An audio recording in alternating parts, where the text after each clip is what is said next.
আপুনি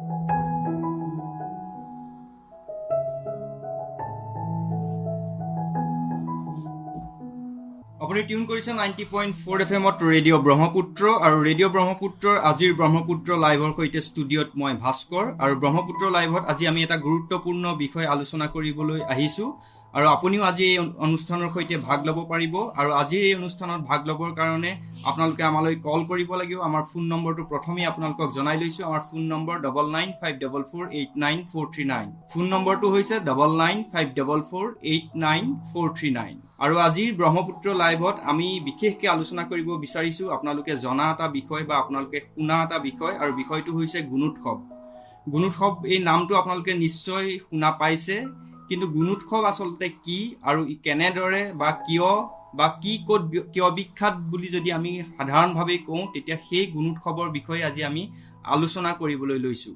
আমি বহুত মানুহেই জানো যে গুণোৎসৱ অসম চৰকাৰৰ দ্বাৰা বিশেষকৈ আমাৰ চৰকাৰী শিক্ষাখণ্ডৰ গুণগত শিক্ষা উন্নতি কৰিবৰ কাৰণে 2017 চনৰ পৰা গুণোৎসৱ নামেৰে এক কাৰ্যসূচী লৈ অহা হৈছে আৰু সেই গুণোৎসৱৰ জৰিয়তে আমাৰ চৰকাৰী বিদ্যালয়সমূহৰ যি গুণগত শিক্ষা, সেই গুণগত শিক্ষাক উন্নতি কৰাৰ কাৰণে বিভিন্ন ধৰণৰ ব্যৱস্থা লৈছে। গতিকে গুণোৎসৱ শব্দটো যদিও আমি শুনিছোঁ, কিন্তু ইয়াৰ ভিতৰৰ যিবিলাক কথা, সেই কথাখিনি আমি আলোচনা কৰিবৰ কাৰণে আমাৰ ডিব্ৰুগড়ৰে 3জন বিশিষ্ট শিক্ষাবিদক আজি আমি ষ্টুডিঅ'লৈ আমন্ত্ৰণ কৰি আনিছোঁ আৰু তেওঁলোকৰ সৈতে আপোনালোকক প্ৰথমে পৰিচয় কৰাই দিব বিচাৰিছোঁ। আমাৰ সৈতে উপস্থিত আছে কছাৰীপথাৰ মধ্য ইংৰাজী বিদ্যালয় টেঙাখাট শিক্ষাখণ্ডৰ অৱসৰপ্ৰাপ্ত প্ৰধান শিক্ষক শ্ৰীযুত নলিনী মজুমদাৰ ছাৰ। ছাৰ, আপোনাক আজিৰ অনুষ্ঠানলৈ স্বাগতম জনাইছোঁ। আমাৰ সৈতে উপস্থিত আছে বৰদৈবা মধ্য ইংৰাজী বিদ্যালয় বৰবৰুৱা শিক্ষাখণ্ডৰ প্ৰধান শিক্ষক শ্ৰীযুত শৈলেন গোহাঁই ছাৰ। নমস্কাৰ। আমাৰ সৈতে উপস্থিত আছে ডিব্ৰুগড়ৰ মাইজান চাহ বাগিচাৰ পকা লাইন প্ৰাথমিক বিদ্যালয় লাহোৱাল শিক্ষাখণ্ডৰ প্ৰধান শিক্ষক শ্ৰীযুত ৰিণ্টু চেতিয়া। নমস্কাৰ। হয়, আপোনালোক তিনিওকে আজিৰ এই অনুষ্ঠানলৈ স্বাগতম জনাইছোঁ। আৰু আমাৰ শ্ৰোতাসকলক আমি জনাই দিব বিচাৰিছোঁ যে আপোনালোকে আজিৰ এই অনুষ্ঠানত অংশগ্ৰহণ কৰিব পাৰিব। আমাৰ ফোন নম্বৰৰ জৰিয়তে ফোনত আপোনালোকে কল কৰিব পাৰিব আৰু ফোন নম্বৰটো পুনৰবাৰ আপোনালোকক জনাই দিছোঁ। আমাৰ ফোন নম্বৰ হৈছে 9954489439।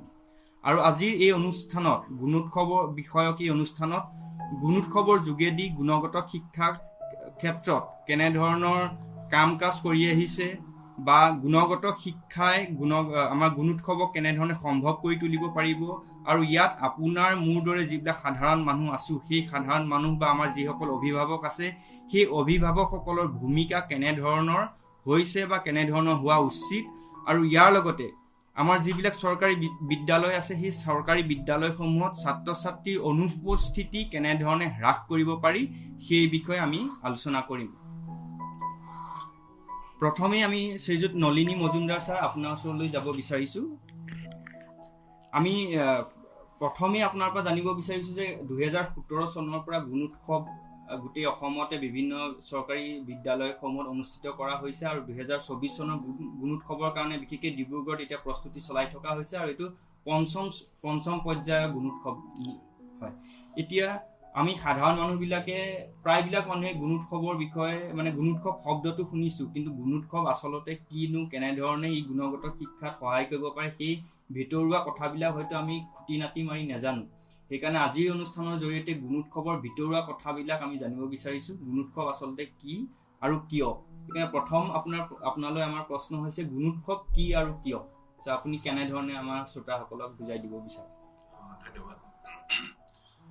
আমি গুণোৎসৱৰ বিষয়ে জনাৰ আগতে আমাৰ শৈক্ষিক গোটেই ব্যৱস্থাপনাটোৰ বিগত সময়ছোৱাত গুণোৎসৱ আৰম্ভ হোৱাৰ আগৰ কথাখিনি মই অকণমান আমি পিছুৱাই যাব লাগিব। যে এটা সময় আছিলে যে স্কুল বিদ্যালয়সমূহে নিজৰ ছাত্ৰ ছাত্ৰীসকলৰ মূল্যায়নৰ গোটেই ব্যৱস্থাপনাটো তেওঁলোকৰ আয়ত্তৰ ভিতৰত আছিলে আৰু তেওঁলোকে এছেছমেণ্ট কৰিছিলে।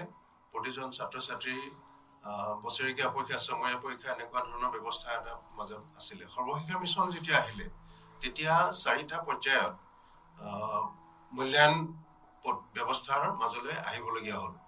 আৰু আগতে পৰীক্ষা ব্যৱস্থাপনা আছিলে, পৰীক্ষাত পাছ কৰা যিসকল ছাত্ৰ ছাত্ৰী তেওঁলোককে উন্নতি কৰা হৈছিল, নেক্সট ক্লাছলৈ তেওঁলোকক প্ৰমোট কৰা হৈছিলে। কিন্তু যিবিলাক ছাত্ৰ ছাত্ৰীয়ে পাছ কৰা নাছিলে তেওঁলোকক ৰাখি দিয়া হৈছিলে। এইটো এটা ব্যৱস্থাপনা আমি আগতে প্ৰাচীন পদ্ধতি মতে চলি আছিলে বিদ্যালয়সমূহ। তাৰপিছত সৰ্বশিক্ষা মিছন যেতিয়া আহিলে তেতিয়া পৰীক্ষা পদ্ধতিক অকণমান ফ্লেক্সিবল কৰা হ'ল, অলপ ছাত্ৰ ছাত্ৰীৰ দিশটো সৰ্বাংগীন বিকাশৰ দিশটো চিন্তা কৰা হ'ল। কাৰণ সৰ্বশিক্ষা মিছনৰ মূল প্ৰিন্সিপলটোৱে আছিলে যে সৰ্বাংগীন বিকাশ হ'ব লাগিব ছাত্ৰ ছাত্ৰীসকলৰ। অকল শৈক্ষিক ক্ষেত্ৰখনৰ তেওঁ শিক্ষা আহৰণৰ লগতে তেওঁৰ যিখিনি প্ৰতিভা আছে, তেওঁৰ যিখিনি কেপেবিলিটি আছে, সেইখিনি একেলগে আগবঢ়াই লৈ যাব লাগিব। কোনোবা হয়তো ছাত্ৰ স্পৰ্টছত তেওঁৰ দক্ষতা আছে, তেওঁ সেই দিশত আগবঢ়াই লৈ যাব লাগিব। কোনোবা ছাত্ৰ ছাত্ৰী গান গাব জানে, তেওঁলোকক গানৰ ক্ষেত্ৰখনত তেওঁলোকক লৈ যাব লাগিব।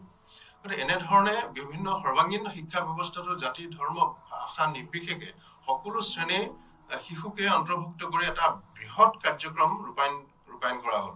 আৰু সেই কাৰ্যক্ৰমটো ৰূপায়ণ কৰিবলৈ যাওঁতে 2002 চনৰ পৰা আৰম্ভ হৈছিলে। আৰু 2000 আৰম্ভ হৈ পেলাই তেতিয়া তাত বাধ্যতামূলক শিক্ষা ব্যৱস্থাটো প্ৰৱৰ্তন কৰিবলৈ যাওঁতে 4টা শিক্ষা ব্যৱস্থা, 4টা মূল্যায়ন, যিটো সামগ্ৰিক মূল্যায়ন বুলি কোৱা হৈছিল, যে 3 মাহৰ মূৰে মূৰে আমাৰ এই মূল্যায়ন কাৰ্যসূচীটো চলাই আহিছিলে। আৰু সেইটোত এটা কথা আছিলে, গোটেই বছৰটোৰ কাৰণে আমাৰ শিক্ষক শিক্ষয়িত্ৰীসকলক সুবিধা প্ৰদান কৰা হৈছিলে যাতে প্ৰতিজন শিশুৱে তেওঁলোকৰ নিৰ্ধাৰিত যিখিনি কম্পিটেন্সিজ অৰ্থাৎ অৰ্হতা, পাঠভিত্তিক যিখিনি অৰ্হতা লাভ কৰিব লাগে বয়স নকৰি, সেইখিনি যাতে তেওঁলোকে গোটেই বছৰটোত যাতে আয়ত্ব কৰিব পাৰে। আৰু সেই হিচাপে প্ৰতিজন ছাত্ৰই যদি সকলোখিনি অৰ্হতা আয়ত্ব কৰে তেতিয়াহ'লে সেই ছাত্ৰ ছাত্ৰীসকলে ফেইল কৰা প্ৰশ্নটো মুঠেই নাহে।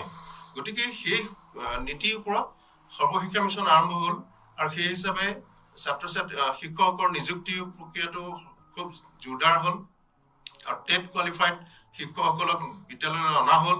এটা বৃহৎ পৰিক্ৰমা ইতিমধ্যে আমি ৰাইজে দেখিছে যে কেনেকৈ আন্তঃগাঁথনিকে আদি কৰি সকলো দিশতে কোনো শ্ৰেণী এতিয়াতো CWSN ল'ৰা ছোৱালী যাতে বাদ পৰি নাযায়, তেওঁলোকৰ কাৰণে সা সুবিধা দিব লাগিব বিদ্যালয়সমূহত।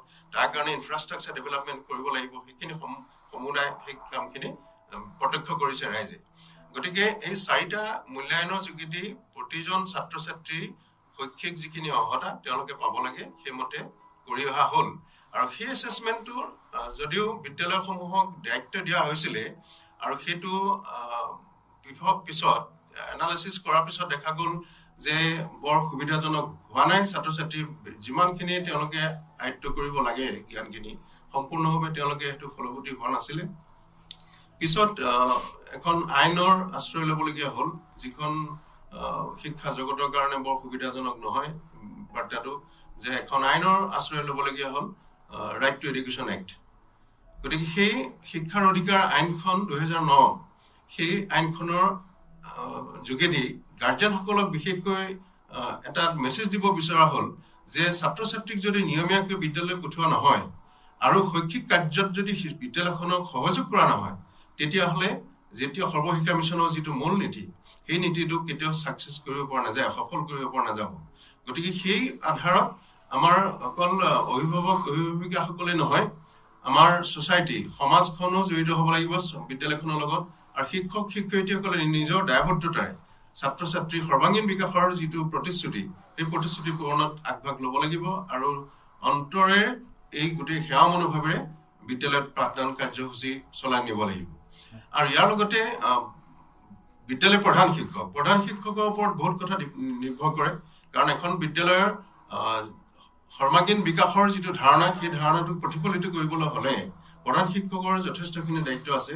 আৰু তাৰ লগতে শিক্ষা বিভাগে তাত যিখিনি আন্তঃগাঁথনি ব্যৱস্থা কৰিব লাগে, ছাত্ৰ ছাত্ৰী যিখিনি কিতাপ পত্ৰকে আদি কৰি যিমানখিনি সা সুবিধা বিদ্যালয়লৈ আগবঢ়াই আছে ছাত্ৰ ছাত্ৰী, কাৰণ আমি এটা ৰাইট টু চাইল্ড মানে শিশুৰ অধিকাৰী প্ৰিন্সিপলটো আমি সকলোৱে জানো যে এজন শিশু জন্মৰ পিছতেই শিশুৱে কি বিচাৰে, যে এটা সুন্দৰ বাতাবৰণত তেওঁ ডাঙৰ দীঘল হ'ব বিচাৰে, তেওঁ হাঁহিব বিচাৰে, তেওঁ কথা পাতিব বিচাৰে, তেওঁ নিজৰ সামৰ্থ্য অনুসৰি তেওঁ কিবা এটা কৰিব বিচাৰে।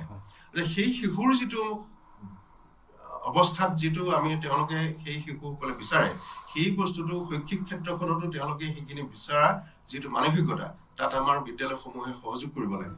প্ৰধান শিক্ষকজনে সেই দিশবিলাকত বিশেষ ধৰণে আলোকপাত কৰিব লাগিব আৰু সেইটো যদি ডিপাৰ্টমেণ্ট, সমাজ ব্যৱস্থা আৰু গাৰ্জেন, শিক্ষক আৰু ৱেল উইচাৰ এই গোটেইখিনি এটা সংমিশ্ৰণত এই কথাখিনি আগবাঢ়ি আহিছিলে আৰু এতিয়া দেখা গ'ল পিছত অসম চৰকাৰে 2017 চনত এটা ভাল সঠিক সিদ্ধান্ত ল'লে যে এনেধৰণে নহ'ব, এটা গুণোৎসৱ এটা ব্যৱস্থাৰ যোগেদি থাৰ্ড পাৰ্টি মানে এজন অতিথি প্ৰতিনিধি পঠাব, চৰকাৰী প্ৰতিনিধি, আৰু চৰকাৰী প্ৰতিনিধিৰ যোগেদি এটা সঠিক মূল্যায়ন বিদ্যালয়খনৰ কিবা যদি আন্তঃগাঁথনি কিবা অভাৱ আছে সেই মেছেজটোও আহিব লাগিব আৰু তাত যদি কিবা নেগলিজেঞ্চ আছে সেইখিনিও আহিব লাগিব ডিপাৰ্টমেণ্টলৈ, তাত ছাত্ৰ ছাত্ৰীৰ কি অসুবিধা হৈ আছে সেইখিনিও সেই প্ৰতিনিধিৰ যোগেদি আহিব লাগিব।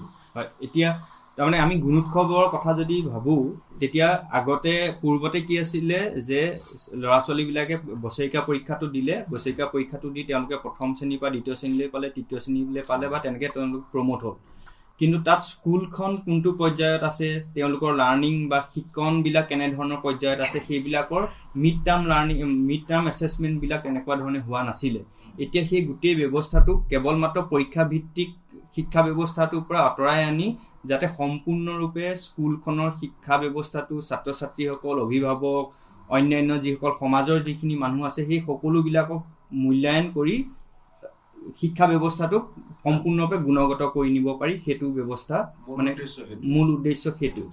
এতিয়া বহুতৰে মনত এটা প্ৰশ্ন হয়, শ্ৰীযুত শৈলেন গোহাঁই ছাৰ, আপোনাক জানিব বিচাৰিছোঁ যে বহুতেই কয় যে স্কুলতো এবাৰ তেওঁলোকে পৰীক্ষা দিয়েই, বছৰেকৰ মূৰত এবাৰ ল'ৰা ছোৱালীবিলাকে পৰীক্ষা দি পেলাই পাছ কৰি যায়, কিন্তু তাৰ মাজত আকৌ গুণোৎসৱৰ জৰিয়তে মূল্যায়ন কৰা কি প্ৰয়োজন আছে? এতিয়া সেই কথাটো আপোনাৰ পৰা জানিব বিচাৰিছোঁ যে মূল্যায়নৰ এতিয়া গুণোৎসৱৰ জৰিয়তে যে তেওঁলোকৰ ছাত্ৰ ছাত্ৰীসকলৰ যিবিলাক মূল্যায়ন হয় সেই মূল্যায়নৰ প্ৰয়োজনীয়তাটো কি? এইটো এটা খুব ভাল প্ৰশ্ন সুধিছে আপুনি। কথাটো ঠিক এনেকুৱা ধৰণৰ হয়, মানে স্কুলত যিবিলাক মূল্যায়ন হয় সেইবিলাকত একচুৱেলি কি হ'ল, অকল শৈক্ষিক দিশটো মূল্যায়ন হয়, তেওঁলোকৰ পাঠ্যপুথিত কি আছে সেই কথাখিনি মূল্যায়ন হয়, কিন্তু গুণোৎসৱ সেইটো নহয়। গুণোৎসৱ মানে কি হ'ল, গোটেই গুণৰ যিটো পৰিসংখ্যা, বিদ্যালয়খনক সকলো দিশত সামগ্ৰিকভাৱে কি ধৰণৰ কি কৰিছে। আপুনি চাব, অকল ছাত্ৰ ছাত্ৰী এইটো মানদণ্ড নিৰূপণ কৰা নহয়, গুণোৎসৱত সমাজখনক মানদণ্ড নিৰ্ণয় কৰা হয়, সেই বিদ্যালয়ৰ পৰিচালনা সমিতিক মানদণ্ড কৰা হয়, তাত মাতৃগোট বুলি এটা গোট আছে সেয়াৰ মানদণ্ড হেৰি কৰা হয়, তাৰপিছতে আকৌ প্ৰাক্তন ছাত্ৰ ছাত্ৰী এলুমি এখন কমিটি থাকে সেইখনৰ মানদণ্ড নিৰ্ণয় কৰা হয়। অকল ছাত্ৰ ছাত্ৰী মানে কেৱল পাঠ্যপুথিৰ জ্ঞানক ইয়াক পৰীক্ষা কৰা নহয়, সকলো দিশ এখন বিদ্যালয় যিটো লোকেশ্যনত থাকে সেই লোকেশ্যনৰ শৈক্ষিক, সামাজিক সকলো দিশ, আৰ্থিক, এই গুণগত এই আমাৰ গুণোৎসৱে নিৰূপণ কৰিবলৈ চেষ্টা কৰে। সেইকাৰণে ইয়াৰ কিন্তু উদ্দেশ্য মহৎ, কেৱল ছাত্ৰ ছাত্ৰীৰ ক্ষেত্ৰতে ইয়াৰ নিৰূপণ কৰা নহয়, গোটেই সমাজখনৰ এটা প্ৰতিচ্ছবি প্ৰতিফলিত হয়। সেইটো কিন্তু এটা মহৎ কাম বুলি ভাবিছোঁ।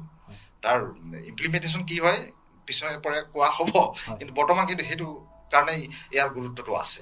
এতিয়া প্ৰাথমিক কিছুমান কথা জানি ল'ব বিচাৰিছোঁ গুণোৎসৱৰ। এতিয়া গুণোৎসৱত কোন শ্ৰেণীৰ পৰা কোন শ্ৰেণীলৈকে সামৰি লোৱা হয়? এতিয়াতো প্ৰথম শ্ৰেণীৰ পৰা আপোনাৰ নৱম শ্ৰেণীলৈকে সামৰি লোৱা হৈছে। প্ৰথম শ্ৰেণীৰ পৰা নৱম শ্ৰেণীলৈকে। আৰু কোনবিলাক বিদ্যালয় সামৰি লোৱা হৈছে গুণোৎসৱৰ জৰিয়তে? আমাৰ সকলোবিলাক চৰকাৰী প্ৰাদেশিক যিমান বিদ্যালয় আছে সকলোৱে, তাৰ টি গাৰ্ডেন মেনেজমেণ্টৰ স্কুলো সামৰি লোৱা হৈছে, কিন্তু একেবাৰে ফুলি প্ৰাইভেট যিবিলাক স্কুল আছে সেইবিলাক নহয়। গতিকে আমাৰ চৰকাৰী সাহায্যপ্ৰাপ্ত প্ৰতিখন বিদ্যালয় এই গুণোৎসৱত সামৰি লোৱা হৈছে। মানে প্ৰথম শ্ৰেণীৰ পৰা নৱম শ্ৰেণীলৈকে, দ্বাদশ, একাদশ, দশম, দ্বাদশ আৰু একাদশ এই তিনিটা শ্ৰেণী সামৰি লোৱা হোৱা নাই। সম্প্ৰতি মানে নৱম শ্ৰেণীলৈকে সামৰি লোৱা হৈছে। আৰু ইয়াত ভৱিষ্যতে আগবঢ়াই লৈ গৈ থাকিব। ইয়াত চৰকাৰী প্ৰাদেশিকৃত প্ৰাথমিক আৰু মাধ্যমিক পৰ্যায়ৰ বিদ্যালয়, চাহ বাগিচা আদৰ্শ বিদ্যালয়, কস্তুৰবা গান্ধী বালিকা বিদ্যালয়, নেতাজী সুভাষ চন্দ্ৰ বসু আদৰ্শ বিদ্যালয়, এইবিলাকক সামৰি লোৱা হৈছে। আৰু যিবিলাক স্কুল বা যিবিলাক বিদ্যালয় আমাৰ চাহ বাগিচা অঞ্চলত আছে আৰু সেই যিবিলাক চাহ বাগিচা অঞ্চলৰ কৰ্তৃপক্ষৰ দ্বাৰা পৰিচালিত হয় সেইবিলাককো গুণোৎসৱৰ জৰিয়তে সামৰি লোৱা হৈছে। সেইটো এটা ডাঙৰ ষ্টেপ। অলৰেডি মই কথাটো অনুজ্ঞাম বুলি ভাবিছিলো যে এই বাগানৰ স্কুলখিনি বহুদিন কি হৈছে যে আমাৰ চৰকাৰী মানে দৃষ্টিভংগীৰ পৰা অলপ আঁতৰি আছিলে, কিন্তু যেতিয়া সৰ্বশিক্ষা আহিলে বাগানবিলাকৰ শিক্ষা যোগাত এটা বিৰাট এটা পৰিৱৰ্তন আহিল। তেওঁলোকৰ বিল্ডিং গৃহই নাছিল, বিদ্যালয় গৃহ নাছিল, কিন্তু এতিয়া বিদ্যালয় গৃহ তেওঁলোকক দিয়া হ'ল, সম্পূৰ্ণৰূপে বিনামূলীয়া হয়তো কিতাপ পত্ৰ দিয়া হ'ল, চাউল পাতি কথাটো আছেই, চব সৰ্বশিক্ষা সকলো অধিকাৰ মৌলিক অধিকাৰ যিহেতু, গতিকে তেওঁলোককো প্ৰদান কৰা হৈছে। কিন্তু এটা কথা কি হ'ল যে ডিব্ৰুগড়ত ইমান চাহ বাগিচা আছে, তাত সেইধৰণে চাহ বাগিচা বিদ্যালয়ৰ সেই মেনেজিং কমিটিৰ লগত অলপতে আমাৰ ডিষ্ট্ৰিক্ট প্ৰশাসনে মিটিংটো হৈছে যে কেনেকৈ বাগিচাৰ ছাত্ৰ ছাত্ৰীসকলক বিদ্যালয়মুখী কৰিব পাৰি আৰু তেওঁলোকৰ গুণগত মানদণ্ড কেনেকৈ ঠিক কৰিব পাৰি। এটা ডাঙৰ ষ্টেপ লৈছে, মই খুব ভাল পাইছোঁ শুনি যে ডিষ্ট্ৰিক্ট প্ৰশাসনে আমাৰ শিক্ষাৰ বিভাগে টিম মেনেজমেণ্টৰ লগত বহি সেইটো আলোচনা কৰিছে। গতিকে খুব এটা ভাল কথা। গতিকে চাহ বাগিচা অঞ্চলৰ যিসকল ছাত্ৰ ছাত্ৰীয়ে চাহ বাগিচা কৰ্তৃপক্ষৰ দ্বাৰা পৰিচালিত স্কুলত পঢ়ে তেওঁলোককো গুণোৎসৱৰ জৰিয়তে সামৰি লোৱা হৈছে। হয়, এতিয়া শ্ৰীযুত ৰিণ্টু চেতিয়া ছাৰ, আপোনাৰ পৰা জানিব বিচাৰিছোঁ, আপুনি বিশেষকৈ চাহ বাগিচা অঞ্চলৰ এখন স্কুলৰ আপুনি প্ৰধান শিক্ষক হিচাপে কাম কৰি আছে। এতিয়া চাহ বাগিচা অঞ্চলবিলাকত আমি যদি চাওঁ, ক্ৰমান্বয়ে যি শিক্ষা ব্যৱস্থাটো ক্ৰমান্বয়ে পূৰ্বতকৈ উন্নত হৈছে, আৰু আমি যদি ইয়াত কেৱল শিক্ষাৰ কথা যদি নাপাতি গুণগত শিক্ষাৰ কথা যদি পাতোঁ, তেতিয়া আপুনি বহু বছৰ হয়তো 2017 চনৰ পৰা আজি 2024 চনলৈকে কেইবাটাও আপুনি গুণোৎসৱ দেখা পাইছে। এতিয়া এই গুণোৎসৱৰ জৰিয়তে চাহ বাগিচা অঞ্চলৰ স্কুলবিলাকত বা তেওঁলোকৰ যিসকল ছাত্ৰ ছাত্ৰী আছে সেইবিলাকৰ গুণগত শিক্ষাৰ উন্নয়নত আপুনি কি ভূমিকা দেখা পাইছে, বা পূৰ্বতকৈ ইয়াৰ ষ্টেপ বাই ষ্টেপ কি পৰিৱৰ্তন হোৱা দেখা পাইছে? প্ৰথমে মই ৰেডিঅ' ব্ৰহ্মপুত্ৰক এটা অতি প্ৰাসংগিক বিষয় আলোচনা কৰাৰ বাবে ধন্যবাদ জ্ঞাপন কৰিছোঁ। আমাৰ গুণোৎসৱ যি এতিয়া আমাৰ হৈ আছে, বহুকেইখন জিলাত হৈ গ'ল আৰু আমাৰ ডিব্ৰুগড় জিলাত আহি আছে, আৰু আমি সকলো তাৰ কাৰণে প্ৰস্তুত কৰি সাজু হৈছোঁ গুণোৎসৱৰ কাৰণে। 2017 চনত আমাৰ প্ৰথম গুণোৎসৱ হৈছিলে, আৰু আমাৰ চাহ বাগিচাৰ যিবিলাক বিদ্যালয় আছিলে সেই বিদ্যালয়খিনিক লগতে চৰকাৰী আমাৰ যিমান বিদ্যালয় আছে সকলো বিদ্যালয়কে সাঙুৰি লোৱা হৈছিলে। এতিয়া যেতিয়া আমাৰ চাহ বাগিচাৰ শিক্ষাৰ মানদণ্ডৰ কথা কোৱা হয়, তেতিয়া আমাৰ এটা ধাৰণা থাকে যে যিবিলাক আমাৰ বাগিচাৰ বিদ্যালয়, সেই বাগিচাৰ বিদ্যালয়বিলাক এনেকুৱা ভঙা আন্তঃগাঁথনি বা আমাৰ ছাত্ৰ ছাত্ৰীসকলৰ মানে সা সুবিধা নথকা তেনেকুৱা ধৰণৰকে এটা পৰিৱেশত তেওঁলোক থাকে, বা তেওঁলোকৰ শিক্ষাৰ মানদণ্ডবিলাক ইমান উন্নত নহয়, তেনেকুৱা ধৰণৰ এটা ধাৰণা আচলতে কৰা হয়। যেতিয়া 2017 চনত গুণোৎসৱ হ'ল, আমি সেইখিনি পাইছোঁ। তাৰপিছত পৰৱৰ্তী পৰ্যায়ত গুণোৎসৱ হৈ আছে। এই বাগিচাৰ বিদ্যালয়ৰ এতিয়া আমাৰ যেতিয়া গুণোৎসৱ হয়, তাত এটা চকুত লগা পৰিৱৰ্তন আমি দেখিবলৈ পাওঁ। সাধাৰণতে বাগিচাৰ বিদ্যালয়বিলাকৰ এনেকুৱা হয়, আন্তঃগাঁথনি যদি বেয়াও থাকে, এটা মানে বাগিচাৰ যিবিলাক পৰিচালকৰ দায়িত্ব থাকে তেওঁলোকে মানে শিক্ষাৰ দিশটোক ইমান গুৰুত্ব নিদিয়ে। তেওঁলোকৰ এটা মানে থাকে যে আমাৰ বাগান বহুত মানে লোকচানৰ সন্মুখীন হৈছে, গতিকে আমি শিক্ষাৰ দিশটোক ইমান খৰচ কৰিব নোৱাৰো বা তেওঁলোকক ইমান দিব নোৱাৰো, তেনেকুৱা ধৰণৰ কথা হৈ পৰে মানে তেওঁলোকে কয়। কিন্তু 2017 চনৰ পাছত আমি যেতিয়া দেখিছিলো বা প্ৰথম গুণোৎসৱ যেতিয়া পাইছিলো, তেতিয়া এনেকুৱা হৈছিলে যে চৰকাৰে আমাৰ বাগিচাৰ পৰিচালকসকলৰ লগত আলোচনা কৰিছিলে বা তেওঁলোকক এটা আদেশ দিছিলে যে আপোনালোকে যিহেতু গুণোৎসৱ হ'ব, গতিকে স্কুলবিলাকক চাব বা তেওঁলোকৰ যিখিনি প্ৰয়োজনীয় আন্তঃগাঁথনি বা কিবা কিবি দৰকাৰ হয় সেইখিনি আপোনালোকে দিব লাগিব। তেতিয়া প্ৰথম পৰ্যায়তে আমি দেখিয়ে পাইছিলো যে বহু পৰিচালকে সেই শিক্ষাৰ বিদ্যালয়ৰ আন্তঃগাঁথনিবিলাক উন্নত কৰিবলৈ চেষ্টা কৰিছিলে। তেওঁলোকে বিল্ডিঙৰ যদি ক'ৰবাত পানী টেপে ভাঙি আছে, ক'ৰবাত পকা ভাঙি আছে, এইবিলাক তেওঁলোকে চেষ্টা কৰিছিলে বনাই দিবলৈ। গতিকে তেনেকে ধৰণে আন্তঃগাঁথনিৰ ক্ষেত্ৰতো তেনেধৰণে তেওঁলোকে বনাই দিছিলে। তাৰপিছতে আমাৰ যেতিয়া শিক্ষাৰ বিভিন্ন ধৰণৰ ক্ষেত্ৰৰ কথা আহিলে, আমাৰ ছাত্ৰ ছাত্ৰীৰ শৈক্ষিক অৰ্হতা আৰু তেওঁলোকৰ যিখিনি তেওঁলোকৰ কৌশল আয়ত্ব কৰিব লাগে, সেই আয়ত্তৰ ক্ষেত্ৰত এনেকুৱা হৈছিলে যে বাগিচা কৰ্তৃপক্ষই আমাৰ শিক্ষক শিক্ষয়িত্ৰীসকলক যিহেতু সেই বাগিচা পৰিচালিত বিদ্যালয় বা বাগিচা অধ্যুষিত বিদ্যালয়ত আমাৰ চাহ বাগিচাৰ কিছুমান শিক্ষক তেওঁলোকে নিযুক্তি দিয়ে, আৰু তেওঁলোকে তেনেধৰণে চাহ বাগিচাৰ কৰ্মচাৰী বা তেনেধৰণে থাকে। গতিকে সেই যিটো এলেকা বাগিচাৰ অধীনত থাকে, সেই শিক্ষক শিক্ষয়িত্ৰীসকলক পাৰ্যমানে কেনেধৰণে ছাত্ৰ ছাত্ৰীৰ শৈক্ষিক অগ্ৰগতি আগবঢ়াই নিব পাৰি তাৰ কাৰণে কিছুমান প্ৰশিক্ষণৰ ব্যৱস্থা কৰিছিলে, যাৰ জৰিয়তে তেওঁলোকে বিভিন্ন ধৰণৰ হেৰিয়ত জড়িত হৈ থাকিলেও কেনেধৰণে ছাত্ৰ ছাত্ৰীক আগুৱাই নিব পাৰি শিক্ষাৰ ক্ষেত্ৰত তেওঁলোকে আগতে যদি কোনো ধৰণৰ প্ৰশিক্ষণ পোৱা নাছিলে তাৰ পৰৱৰ্তী পৰ্যায়ত কিন্তু তেওঁলোকক সেই প্ৰশিক্ষণবিলাকত অন্তৰ্ভুক্ত কৰিবলৈ ধৰিলে। আৰু যিহেতু যেতিয়া আমাৰ গুণোৎসৱৰ ফলাফল ওলায় দেখা যায় যে বাগিচাৰ যদি বিদ্যালয়বিলাকৰ কিবা যদি তেওঁলোকৰ গ্ৰেড যদি ভাল হোৱা নাই বা তেওঁলোকে যদি আগবঢ়াই নিব পৰা নাই তে পৰৱৰ্তী পৰ্যায়ত আকৌ পুনৰ আলোচনা কৰা হয় যে এই কি কাৰণে তেওঁলোকক মানে পৰা নাই, এই বাগিচা পৰিচালিত বিদ্যালয়খন কি কাৰণে আগবাঢ়িব নোৱাৰিলে। তো তেতিয়া কিছুমান পৰিকল্পনা কৰি ছাৰে কৈ গৈছিলে যে এতিয়া আমাৰ মেনেজমেণ্টৰ লগতো আলোচনা কৰিছে, ঠিক তেনেধৰণে পৰিকল্পনাত বহা হয় আৰু তেওঁলোকক যিমান পাৰি বাগিচাৰ আমাৰ অভিভাৱকসকলৰ মাজত সজাগতা সৃষ্টি লগতে শিক্ষকৰ প্ৰশিক্ষণ তেওঁলোকক প্ৰশিক্ষণ দিয়া হয়। আৰু আটাইতকৈ ভাল কথা হৈছে এতিয়া আমাৰ অসমত চাহ বাগিচা পৰিচালিত বিদ্যালয় নাই। অসমৰ যিমানবিলাক চাহ বাগিচা পৰিচালিত বিদ্যালয় আছিলে সকলো চৰকাৰীকৰণ হ'ল, ঘোষণা কৰিছে ইতিমধ্যে। গতিকে বাগিচা পৰিচালিত বিদ্যালয় নাই বুলিয়েই ক'ব পাৰি। গতিকে চৰকাৰী বিদ্যালয়ে হ'ল তেওঁলোকে। এতিয়াতো আৰু সেই বিদ্যালয়বিলাকত আমাৰ চৰকাৰী নিযুক্তি যেনেধৰণে হয় তেনেধৰণৰ চৰকাৰী শিক্ষকো গৈছে, টেট উত্তীৰ্ণ শিক্ষক শিক্ষয়িত্ৰীসকলক দিয়া হৈছে। গতিকে আশা কৰা হৈছে যে অনাগত সময়ত আমি বাগিচা পৰিচালিত বিদ্যালয় বুলি এতিয়া নকওঁৱেই, সাধাৰণতে নতুনকৈ চৰকাৰী হোৱা বিদ্যালয় বুলিয়ে কওঁ। তেওঁলোকে আৰু আগুৱাই নিব পাৰিব। যদি আমি ভাবিছিলো যে বাগিচাৰ ল'ৰা ছোৱালীবিলাক বহুত তলত থাকে, কিন্তু অনাগত সময়ত আমি সেই ছবিখন এতিয়া নেদেখিম, সকলোৱে সমানে সমানে আগবাঢ়ি যাব। মানে ক্ৰমান্বয়ে সেইটো আগবাঢ়ি যোৱাৰ আপুনি এতিয়া 5 বছৰ হ'ল, এই 5 বছৰত আপুনি আগবাঢ়ি যোৱা দেখা পাইছে বা ক্ৰমান্বয়ে আগবাঢ়ি গৈছে। আৰু যিহেতু এইটো পঞ্চমবাৰ তেওঁলোকৰ যিখিনি ল'ৰাই গুণোৎসৱ দিছে তেওঁলোকৰ ৰিজাল্টখিনি আমি আকৌ তেওঁলোকে যেতিয়া মেট্ৰিক বা হায়াৰ ছেকেণ্ডেৰী দিব তেতিয়া তাৰ ৰিজাল্ট ওলাব। তেনেধৰণে আমি পাম, যিহেতু এটা মূল্যায়ন হয়। মূল্যায়নৰ জৰিয়তে ছাত্ৰ ছাত্ৰীয়ে কিমান পাৰিছে কিমান নোৱাৰিছে সেয়াই কোৱা হয়। গতিকে দেখা যাব যে সেই ল'ৰা ছোৱালীখিনিও কিন্তু এটা সময়ত ভাল ফলাফল দেখাব। গতিকে আমি দেখিছো যথেষ্ট ছাত্ৰ ছাত্ৰীয়ে ভাল ফলাফল দেখাইছে, আৰু যিখিনি নোৱাৰিছে সেইখিনিক আমি আৰু কেনেধৰণে আগুৱাই নিব পাৰিম তাৰ পৰিকল্পনা কৰিব লাগিব। এতিয়া শ্ৰীযুত নলিনী মজুমদাৰ ছাৰ, আপোনালৈ পুনৰবাৰ ঘূৰি আহিব বিচাৰিছোঁ। এতিয়া জানিব বিচাৰিছোঁ যে গুণোৎসৱ যিটো প্ৰক্ৰিয়া, সেই গুণোৎসৱ প্ৰক্ৰিয়াটোৰ জৰিয়তে বিদ্যালয় এখনৰ যিটো গুণগত শিক্ষা, সেই গুণগত শিক্ষা কোনকেইটা দিশ সামৰি লোৱা হয়, কোনকেইটা দিশ সামৰি লোৱা হয়? এতিয়া ইয়াতে কোৱা হৈছে যে বিশেষকৈ ইয়াত শিকন ফলাফলৰ মান নিৰূপণ, সহবিদ্যায়তনিক ক্ৰিয়াকলাপ, আন্তঃগাঁথনি নিৰূপণ আৰু সমাজৰ সক্ৰিয় অংশগ্ৰহণ। মানে যিহেতু ইয়াত শব্দবিলাক যথেষ্ট টান, হয়তো আমাৰ যিসকল সাধাৰণ শ্ৰোতাসকলে বুজি নাপাবও পাৰে। সেইকাৰণে এই 4টা বিষয়ত আমি ভাঙি পাতি আপোনালোকৰ পৰা আলোচনা কৰিব বিচাৰিছোঁ যে এতিয়া শিকন ফলাফলৰ মান নিৰূপণ, এতিয়া গুণোৎসৱৰ জৰিয়তে গুণগত শিক্ষাৰ ক্ষেত্ৰত শিকন ফলাফলৰ মান নিৰূপণ কৰা হয়। এতিয়া এইটো আচলতে কি, সহজ ভাষাত আপোনাৰ পৰা জানিব বিচাৰিছোঁ। নিৰ্ধাৰিত এটা শিকন লক্ষ্য থাকে প্ৰতিজন ছাত্ৰ বা ছাত্ৰীৰ কাৰণে।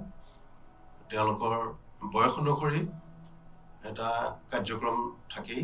প্ৰতিটো বিষয়ত কিমানখিনি লেভেলত কিখিনি কথা তেওঁলোকে জানিব লাগে, সেইখিনি আমাৰ শিক্ষক শিক্ষয়িত্ৰীৰ এটা সময় থাকে গোটেই বছৰটো, শিক্ষাবৰ্ষত।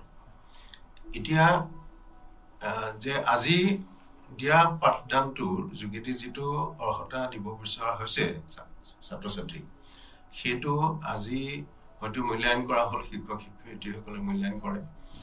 আৰু সেইখিনি আধাৰত তেওঁ আকৌ যদি নিদানমূলক পাঠদানৰ যদি আশ্ৰয় ল'বলগীয়া হয়, সেইটো কণ্টিনিউৱাছলি সেইটো ব্যৱস্থা চলাই থাকে। আৰু সেই হিচাপে শিশুজনে সেই অৰ্হতাখিনি গোটেই বছৰটোৰ কাৰণে নিৰ্ধাৰিত যিখিনি অৰ্হতা পাব লাগে সেই অৰ্হতাখিনি সম্পূৰ্ণভাৱে যদি দিব পৰা যায়, তাৰ কাৰণে সেইটো এটা শিকন ফলাফল বুলি কয়। আৰু সেই শিকন ফলাফল যদি যিকেইটা কম্পিটেঞ্চি আছে, অৰ্হতা আছে, সেই অৰ্হতাকেইটা যদি তেওঁ আয়ত্ব কৰিব পাৰে, তেতিয়াহ'লে শিকন ফলাফলটো তেওঁ সম্পূৰ্ণভাৱে আয়ত্ব কৰিলে। আৰু সেই হিচাপে যদি এতিয়া এছেছমেণ্ট কৰা যায়, যেতিয়া মূল্যায়ন হ'ব, মূল্যায়নত গুণোৎসৱে যিটো মূল্যায়ন কৰে, যিটো OMR চিটত এতিয়া 1 আৰু 2 ক্লাছ 1 আৰু 2 সেইটো আমাৰ শিক্ষক শিক্ষয়িত্ৰীয়ে অলপ সহায় কৰি দিয়ে। আৰু বাকী ক্লাছ 3 পৰা বাকীখিনি ল'ৰা ছোৱালীয়ে নিজেই কৰে। OMR চিটত নিজে তেওঁ question MCQ, multiple choice question, আৰু তাৰ 4টা অপশ্যন থাকে শুদ্ধ উত্তৰ, তাৰ ভিতৰত এটা চিলেক্ট কৰিব লাগে। আৰু চিলেক্ট কৰি সেইমতে OMR চিটত 4টা অপশ্যন থাকে A B C D তাৰ ভিতৰত বোলে C প্ৰশ্নটো যদি শুদ্ধ উত্তৰ হয় তেতিয়াহ'লে চিট তেওঁৰ ৰাউণ্ডটো দিব আৰু সেই হিচাপে তেওঁৰ মূল্যায়নটো তেনেধৰণে ডিপাৰ্টমেণ্টে বাই টেকনলজি আমি সেইটো কালেক্ট কৰিব পাৰোঁ শুদ্ধ উত্তৰ হ'ল নে ভুল উত্তৰ হ'ল গতিকে এনেধৰণে গোটেই OMR চিটৰ যোগেদি ছাত্ৰ ছাত্ৰীসকলৰ গোটেই শৈক্ষিক মানদণ্ডটোৰ মূল্যায়ন কৰা হৈছে আৰু সেই হিচাপে গুণোৎসৱটোত ছাত্ৰ বা ছাত্ৰীগৰাকীয়ে বছৰটোত গোটেই কথাবিলাক কিমান পৰ্যায়লৈকে শিকিলে সেই OMR চিটতে ৰিজাল্টটো ওলাই যায় সেইটোতো শিকন ফলাফল সেইটো ডিপাৰ্টমেণ্টৰ হাতলৈ গুচি যাব গতিকে গুণোৎসৱে এটা ছাত্ৰ ছাত্ৰীৰ শৈক্ষিক বিকাশৰ মাধ্যম হিচাপে OMR চিটৰ যোগেদি যিটো ব্যৱস্থাপনা কৰিছে থাৰ্ড পাৰ্টিৰ যোগেদি সেইটোৱে মই ভাবো বিদ্যালয়খনৰ কাৰণে এটা পজিটিভ চাইন এটা যোগাত্মক দিশ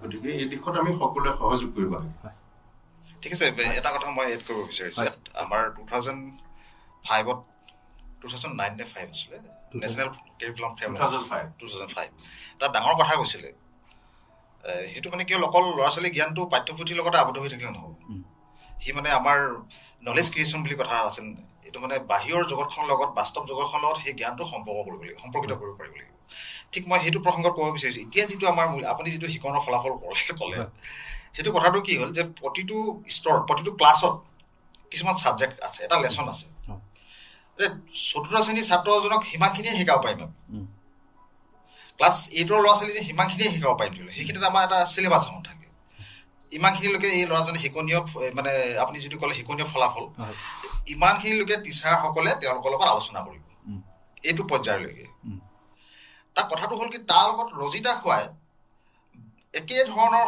বিষয়ৰ লগত সংযুক্ত থকা বাহিৰৰ পৰা হয়তো কুৱেশ্যন আহিব পাৰে সেইটো নেশ্যনেল ফ্ৰেমৱৰ্ক নেশ্যনেল সেইটো তেতিয়াই কৈছে তো ল'ৰা ছোৱালী যাতে এতিয়া ধৰি লওক মই এটা উদাহৰণ দিছোঁ ক্লাছ 8ৰ অসমীয়া এটা লেচন আছে এটা দফা আছে পেৰেগ্ৰাফ এটা আছে সেইটো নিদিবও পাৰে আমাৰ এই গুণোৎসৱ কিন্তু একে অৰ্থ থকা বা একে শব্দ অৰ্থ থকা সমাৰ্থক শব্দ থকা বিপৰীতাৰ্থ শব্দ থকা বেলেগ এটা দফা হয়তো বেলেগৰ পৰা তুলি আনি দিব পাৰে তেওঁক মূল্যায়ন কৰা হ'ল তেওঁ বাহিৰৰ জগতখনৰ লগতে সম্পৰ্ক কৰিব পাৰিছে নে নাই পৰা মানে অকল পাঠ্যপুথিৰ মাজতে হয়তো নিউজ পেপাৰ পৰা কাটিও কিবা এটা দিব পাৰে কিন্তু এটা বেষ্ট লাইন দিছে যে ক্লাছ 8লৈকে কিন্তু ইমানখিনিলৈকে শিকিব 3টা লাইন যদি শুদ্ধকৈ তেওঁ গলবলীয়াকৈ পঢ়ি দিব পাৰে 3 মাৰ্কছ পাব যদি অকণ গেঠাই পঢ়ে প্ৰতিটো বাক্য 2 মাৰ্কছ পাব একেবাৰে গেঠাই পঢ়ে 1 পাব যদি একেবাৰে পঢ়িব নোৱাৰে 0 পাব সেইটো হ'ল আমাৰ কি হ'ল মাৰ্কিং ব্যৱস্থা গুণোৎসৱ সেইটো মানে শিকন ফলাফলৰ মান নিৰূপণ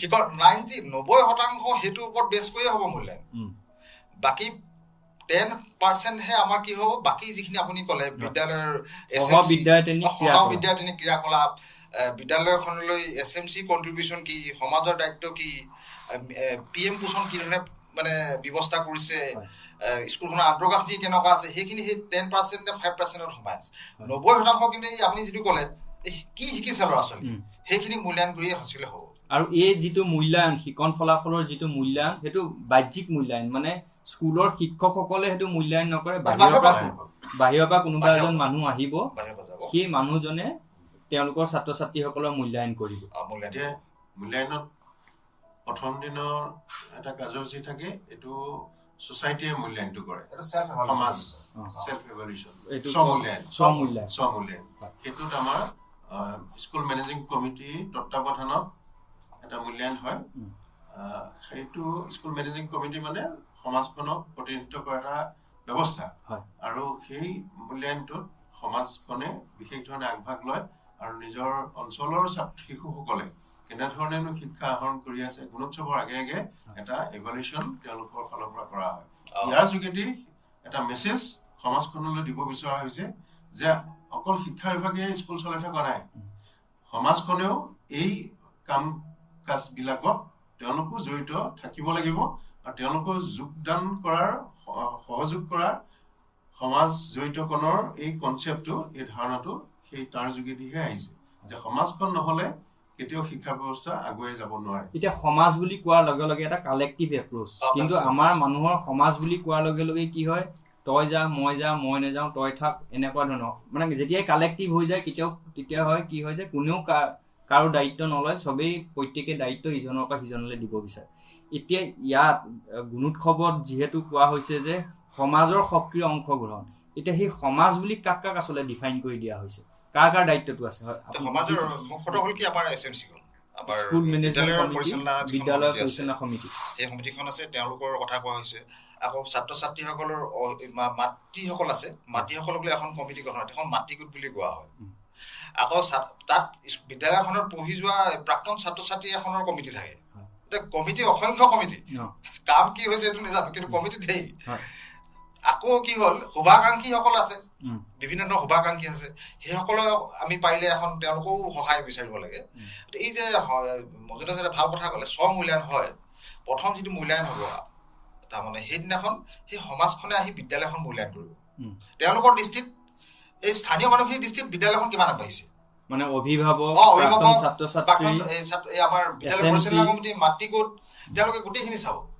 তেওঁলোকে সেইটো মানে হেৰি কৰিব, জুখিব যে বিদ্যালয়খন একচুৱেলি কেনেকুৱা অৱস্থা আছে। সেই বস্তুটো ডাটাখিনি লৈ আমাৰ যেতিয়া বাহ্যিক মূল্যায়নকাৰী যাব, তাৰ লগত ৰচিতা হ'ব তেখেতে, এই বাহ্যিক এক্সটাৰ্নেল এভালুৱেটৰ সেইখিনি দুইটা মিলাই চাব যে সমাজৰ লগত মোৰ দৃষ্টিভংগী মিলিছে নে নাই মিলা, গতিকে তাৰ লগত কম্পেয়াৰ কৰি তেওঁ গ্ৰেডিং কৰিব। এইখিনিতে এটা কথা মই পৰিষ্কাৰ কৰি দিছো, বিদ্যালয় পৰিচালনা সমিতিখনৰ যিটো চৰকাৰী নিৰ্দেশনা, তাত যিখিনি ক্ৰাইটেৰিয়া আছে, সেই ক্ৰাইটেৰিয়া মতে তাত গাঁওবুঢ়াজনো সেই কমিটিখনত আহিব পাৰে, স্বাস্থ্য বিভাগৰ এজন প্ৰতিনিধিও আহিব পাৰে, আৰু গাৰ্জেন আহিব পাৰে। গাৰ্জেনৰ কাৰণে অপশ্যন আছে, থাকিব লাগিব, মহিলাৰ প্ৰতিনিধি থাকিব লাগিব উপযুক্ত 50% থাকিব। এনেধৰণে ইমান সুন্দৰকে মানে এই ষ্ট্ৰাকচাৰটো বনাইছে। গতিকে সমাজখনক প্ৰতিনিধিত্ব কৰাৰ এটা উত্তম মাধ্যম হ'ল আমাৰ বিদ্যালয় পৰিচালনা সমিতিখন। তাতে শুভাকাংক্ষী অহাৰ সুবিধাটো তাতে আছে, সেইটো ব্যৱহাৰ কৰিব পাৰে। গতিকে উপদেষ্টা হিচাপেও ৰাখিব পাৰে, একো অসুবিধা নাই। পঞ্চায়তৰ মানুহ আহিব পাৰে, আশা বাইদেউ, অংগনবাদী বাইদেউ, তেওঁলোক সেইসকল আহিব পাৰে। গতিকে এনেধৰণৰ ব্যৱস্থাপনা, ৱাৰ্ড মেম্বাৰজনো মানে তেওঁৰ তাত মেম্বাৰ থাকিব লাগে। গতিকে ৱাৰ্ড মেম্বাৰজনো জনপ্ৰতিনিধি সেই অঞ্চলটোৰ, বা তেওঁৰ দায়িত্বও আছে। গতিকে সকলোৱে এটা সহযোগত বিদ্যালয়খনক মানে শৈক্ষিক ক্ষেত্ৰখনক আগবঢ়াই নিয়াৰ যিটো দায়িত্ব, এই দায়িত্বটো সমাজখনৰ থাকিবই লাগিব, আৰু তেওঁলোকৰ যোগেদি বিকশিত হ'ব বিদ্যালয়খন। আৰু গুণোৎসৱে সেইটোৱে বিচাৰিছে যে যিখন বিদ্যালয় পৰিচালনা সমিতিখন শক্তিশালী, কাৰণ ইয়াৰ কাম কাজবিলাকে ক'ব। গতিকে কাম কাজবিলাকৰ মূল্যায়ন কৰিবলৈ যাওঁতে বিদ্যালয় পৰিচালনা সমিতি যদি কাম কাজখিনি উন্নত পৰ্যায়ৰ হয়, তেতিয়াহ'লে তাৰ গোটেই কৃতিত্বটো যাব স্কুল মেনেজিং কমিটি। গতিকে সেই দিশটো অকমান তাত এটা আৰু এটা মই কৰিব বিচাৰো, তাত এটা সমাজ জড়িতকৰণ বুলি এটা পইণ্টে আছে। সমাজ জড়িতকৰণ তাতো কিন্তু গ্ৰেডিঙৰ ব্যৱস্থা আছে। তাৰ গোটেইকেইটা যদি মানে পৰিপূৰ্ণ কৰিব পাৰিছে, তেতিয়াতো সেই মাৰ্কিং এটা দিব তেখেতে। ইয়াতে বিদ্যায়তনিকত 90%, সহ বিদ্যায়তনিক আৰু অন্যান্য ক্ষেত্ৰত 5%, আৰু সমাজৰ অংশগ্ৰহণ আৰু অৱদানৰ বাবে 5%। এতিয়া যদি স্কুলখনে যদি তেওঁলোকে গ্ৰেডটো কমকে পাইছে, তেতিয়া সেই স্কুলখনৰ আশে পাশে যিখন সমাজ আছে, সেই সমাজখনৰ সক্ৰিয় অংশগ্ৰহণ সেই স্কুলখনৰ ক্ষেত্ৰত হোৱা নাই বুলিও ধৰিব পাৰি। স্বাভাৱিক কথা। সেইকাৰণে এইটো সমাজখনকো মূল্যায়ন কৰিছে। এতিয়া মানে আমি সামগ্ৰিকভাৱে এইটোৱে গম পাইছো যে গুণোৎসৱ যিটো বস্তু, মানে যিটো বিষয় বা ব্যৱস্থা, সেই ব্যৱস্থাটোৰ জৰিয়তে গোটেই গুণগত শিক্ষা বুলি ক'লে যিটো ধাৰণা, সেই গুণগত শিক্ষাটো সামৰি লৈ কৰা হৈছে। আৰু আমাৰ মানুহৰ যিটো ভুল এটা ধাৰণা আছিলে যে গুণোৎসৱতনো আকৌ ল'ৰা ছোৱালীক কিয় OMR চিট দিব লাগে, তাহাঁতিটো পৰীক্ষাটো দিয়েগৈ। এতিয়া পৰীক্ষা, স্কুলৰ বছৰেকীয়া পৰীক্ষাৰ জৰিয়তে ছাত্ৰজনৰ শৈক্ষিক দিশটো মূল্যায়ন কৰা হয়, আৰু গুণগত আৰু গুণোৎসৱৰ জৰিয়তে গোটেই সামগ্ৰিক শিক্ষা ব্যৱস্থাটো মানে মূল্যায়ন কৰা হয়। আৰু এটা কথা মই ইয়াতে সংযোগ কৰিব বিচাৰিছো, এতিয়া যিবিলাক সহবিদ্যায়তনিক দিশ বুলি কওঁতে, এতিয়া অসম চৰকাৰে বা ভাৰত চৰকাৰৰ এটা নীতি শিক্ষা ব্যৱস্থা, অকল অসমৰ কেন্দ্ৰিক কথাটো নহয়, কাৰণ নতুন শিক্ষা নীতি আহিল। এতিয়া আমাৰ দিল্লীত থকা বিদ্যালয়খনৰ লগত অসমৰ এখন বিদ্যালয়ৰ পাৰ্থক্য এতিয়া নাইকিয়া কৰিব বিচৰা হৈছে, এইটো সকলোৱে জানে।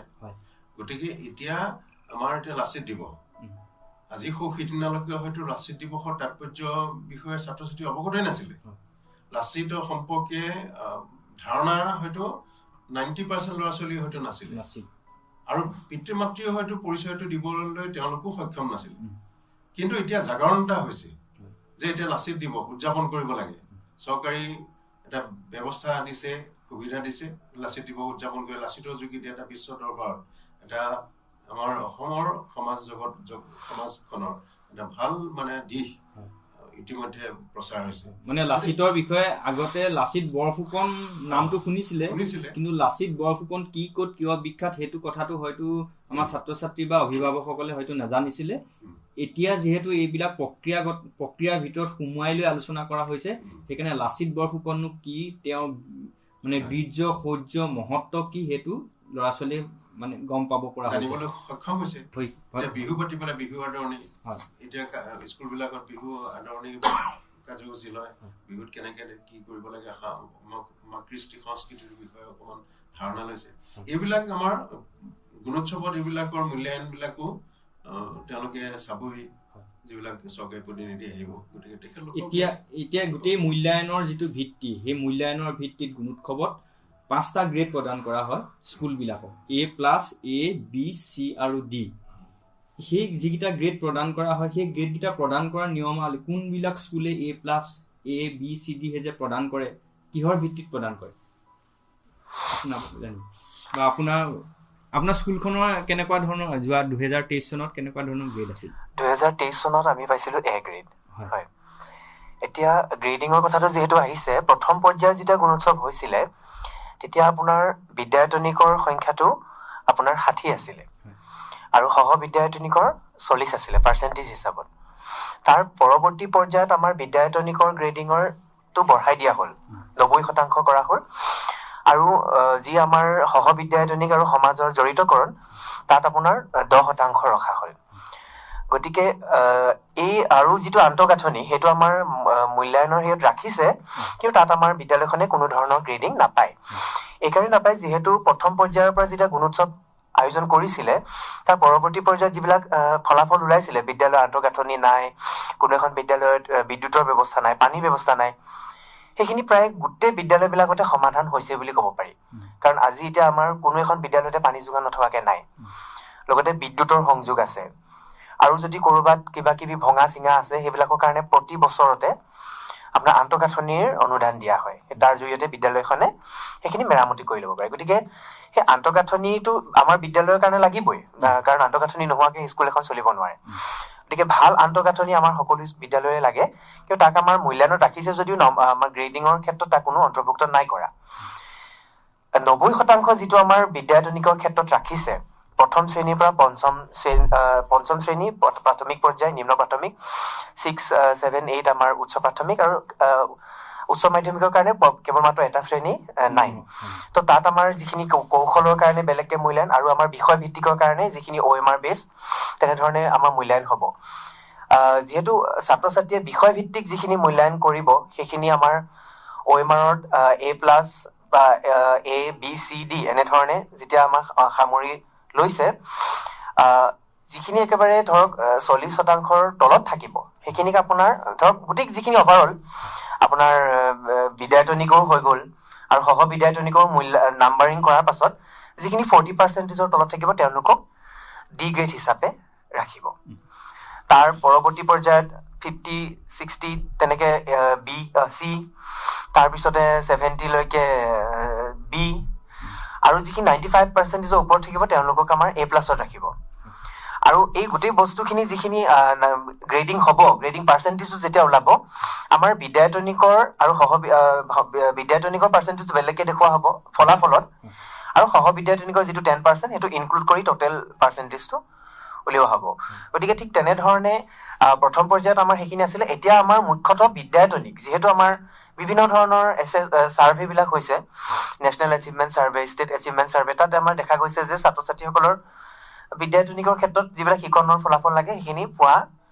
নাযায় গতিকে তেনেধৰণে এই শিকনৰ ফলাফলৰ মূল্যায়নৰ কাৰণে বিদ্যায়তনিকৰ সেইখিনি বঢ়াই দিয়া হৈছে আৰু বাকি আমাৰ যিখিনি সহ বিদ্যায়তনিকৰ গ্ৰেডিং বা সমাজ জড়িতকৰণৰ সেইখিনি আমি সাধাৰণতে কৰিবই লাগে বা চলাই থাকিব লাগে এখন বিদ্যালয়ৰ তেতিয়াহে আচলতে ছাত্ৰ ছাত্ৰীসকল আগবাঢ়ি যাব যেতিয়া এই বস্তুখিনি থাকিব এখন বিদ্যালয়ত গতিকে সেইখিনি থাকেই, কিন্তু তাক 10%, 5% কৰি দিছে। সেইখিনি আমি নম্বৰ যেনেকে পাওঁ, যদি গোটেই ক্ৰাইটেৰিয়া ফুলফিল কৰিব পাৰোঁ আমি সেইখিনি পাওঁ। কিন্তু বিদ্যায়তনিকৰ ক্ষেত্ৰত সেইটো আমাৰ ছাত্ৰ ছাত্ৰীয়ে যিহেতু নিজে OMR ফিল আপ কৰে 3 পৰা 9লৈকে, তেওঁলোকে সেইখিনি বিষয় ভিত্তিক যিমানখিনি কৰিব পাৰিছে তাৰ হিচাপত, আৰু ধৰক এজন ছাত্ৰই A+ পাব পাৰে, এজন ছাত্ৰই Dও পাব পাৰে, ঠিক তেনেধৰণে এটা কেলকুলেশ্যন কৰে।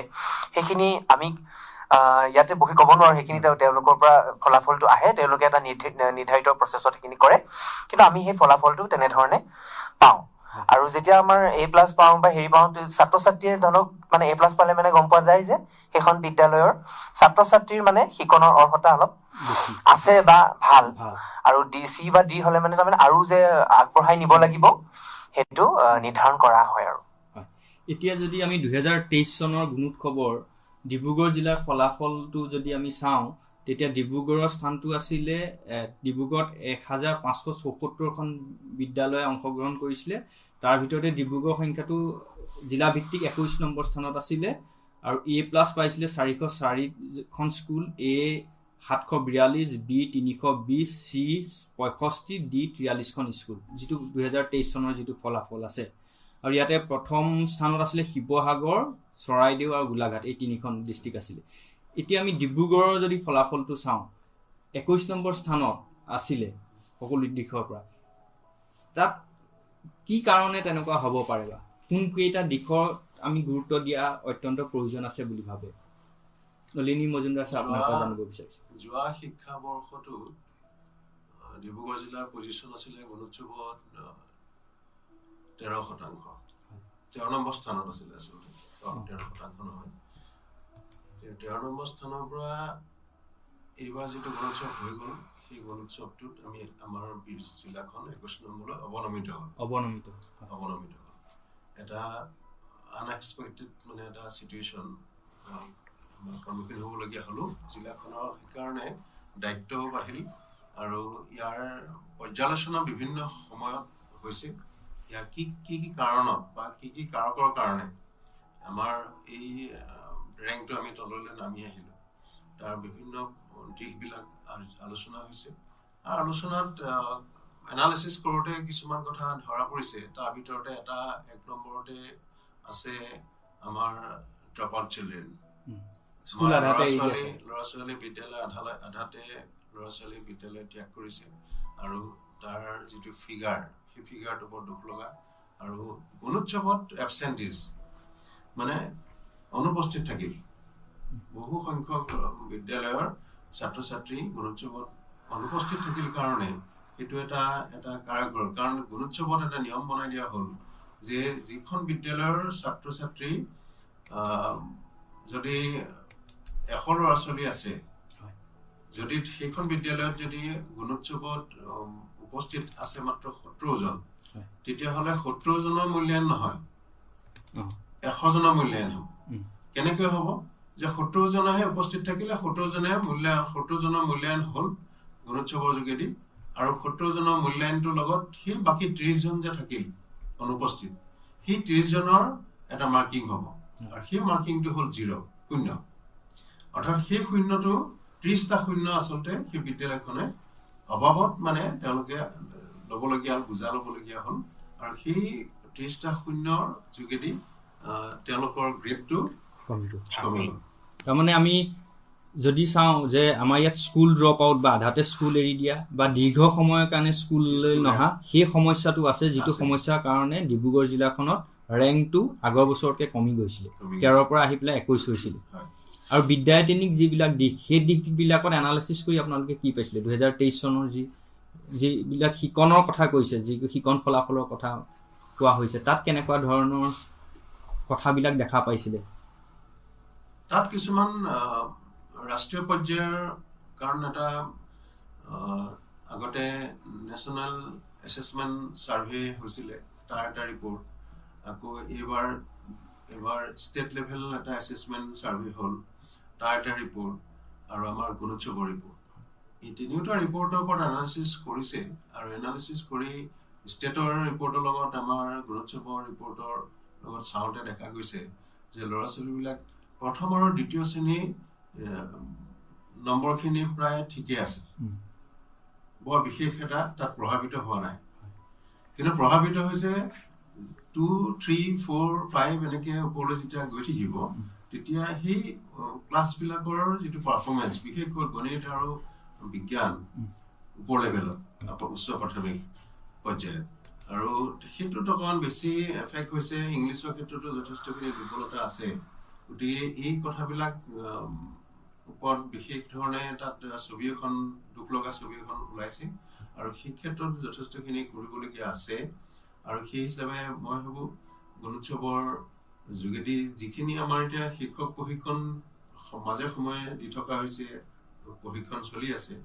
তাৰ ভিতৰত নিষ্ঠা কাৰ্যক্ৰম হ'ল এটা নিউ এডুকেশ্যন পলিচিৰ ওপৰত এতিয়া বহুত ধৰণৰ প্ৰশিক্ষণ বিভিন্ন পৰ্যায়ত হৈ আছে গতিকে এইবোৰ এতিয়া FLN প্ৰগ্ৰেমটো এতিয়া গোটেই নেশ্যনেল পৰ্যায়ৰ এটা প্ৰগ্ৰেম এইটো প্ৰগ্ৰেম এতিয়া অসমত আৰম্ভ হৈছে ইতিমধ্যে প্ৰশিক্ষণ হৈছে কাৰণ ফাউণ্ডেশ্যনটো যদি ঠিক নহয় তেতিয়াহ'লে ক্লাছ 6 ক্লাছ 7ৰ ল'ৰা ছোৱালীবিলাকৰ যিখিনি পাৰফৰ্মেঞ্চ দেখুৱাব লাগে সেইটো কেতিয়াও সফল হ'ব নোৱাৰে যদি ফাউণ্ডেশ্যন ঠিক নহয় মানে প্ৰাথমিক যদি পৰ্যায়ৰ শিক্ষা ব্যৱস্থাটো যদি উন্নত নহয় তেতিয়া মাধ্যমিক বা উচ্চ মাধ্যমিকত গৈ তাক শুধৰোৱাৰ উপায়ো কোনো নাথাকে সেইকাৰণে 2027ৰ লগত টাৰ্গেট কৰিছে যে আমাৰ ল'ৰা ছোৱালীয়ে যিখিনি ভাষা জ্ঞানটো সম্পূৰ্ণভাৱে আয়ত্ব কৰিব লাগিব সংখ্যা জ্ঞান সম্পূৰ্ণভাৱে আয়ত্ব কৰিব লাগিব 2027ৰ ভিতৰত গোটেইখিনি এটা টাৰ্গেট লোৱা হৈছে সেইমতে প্ৰশিক্ষণবিলাক শিক্ষক শিক্ষয়িত্ৰীসকলক প্ৰশিক্ষণ দিয়া হৈছে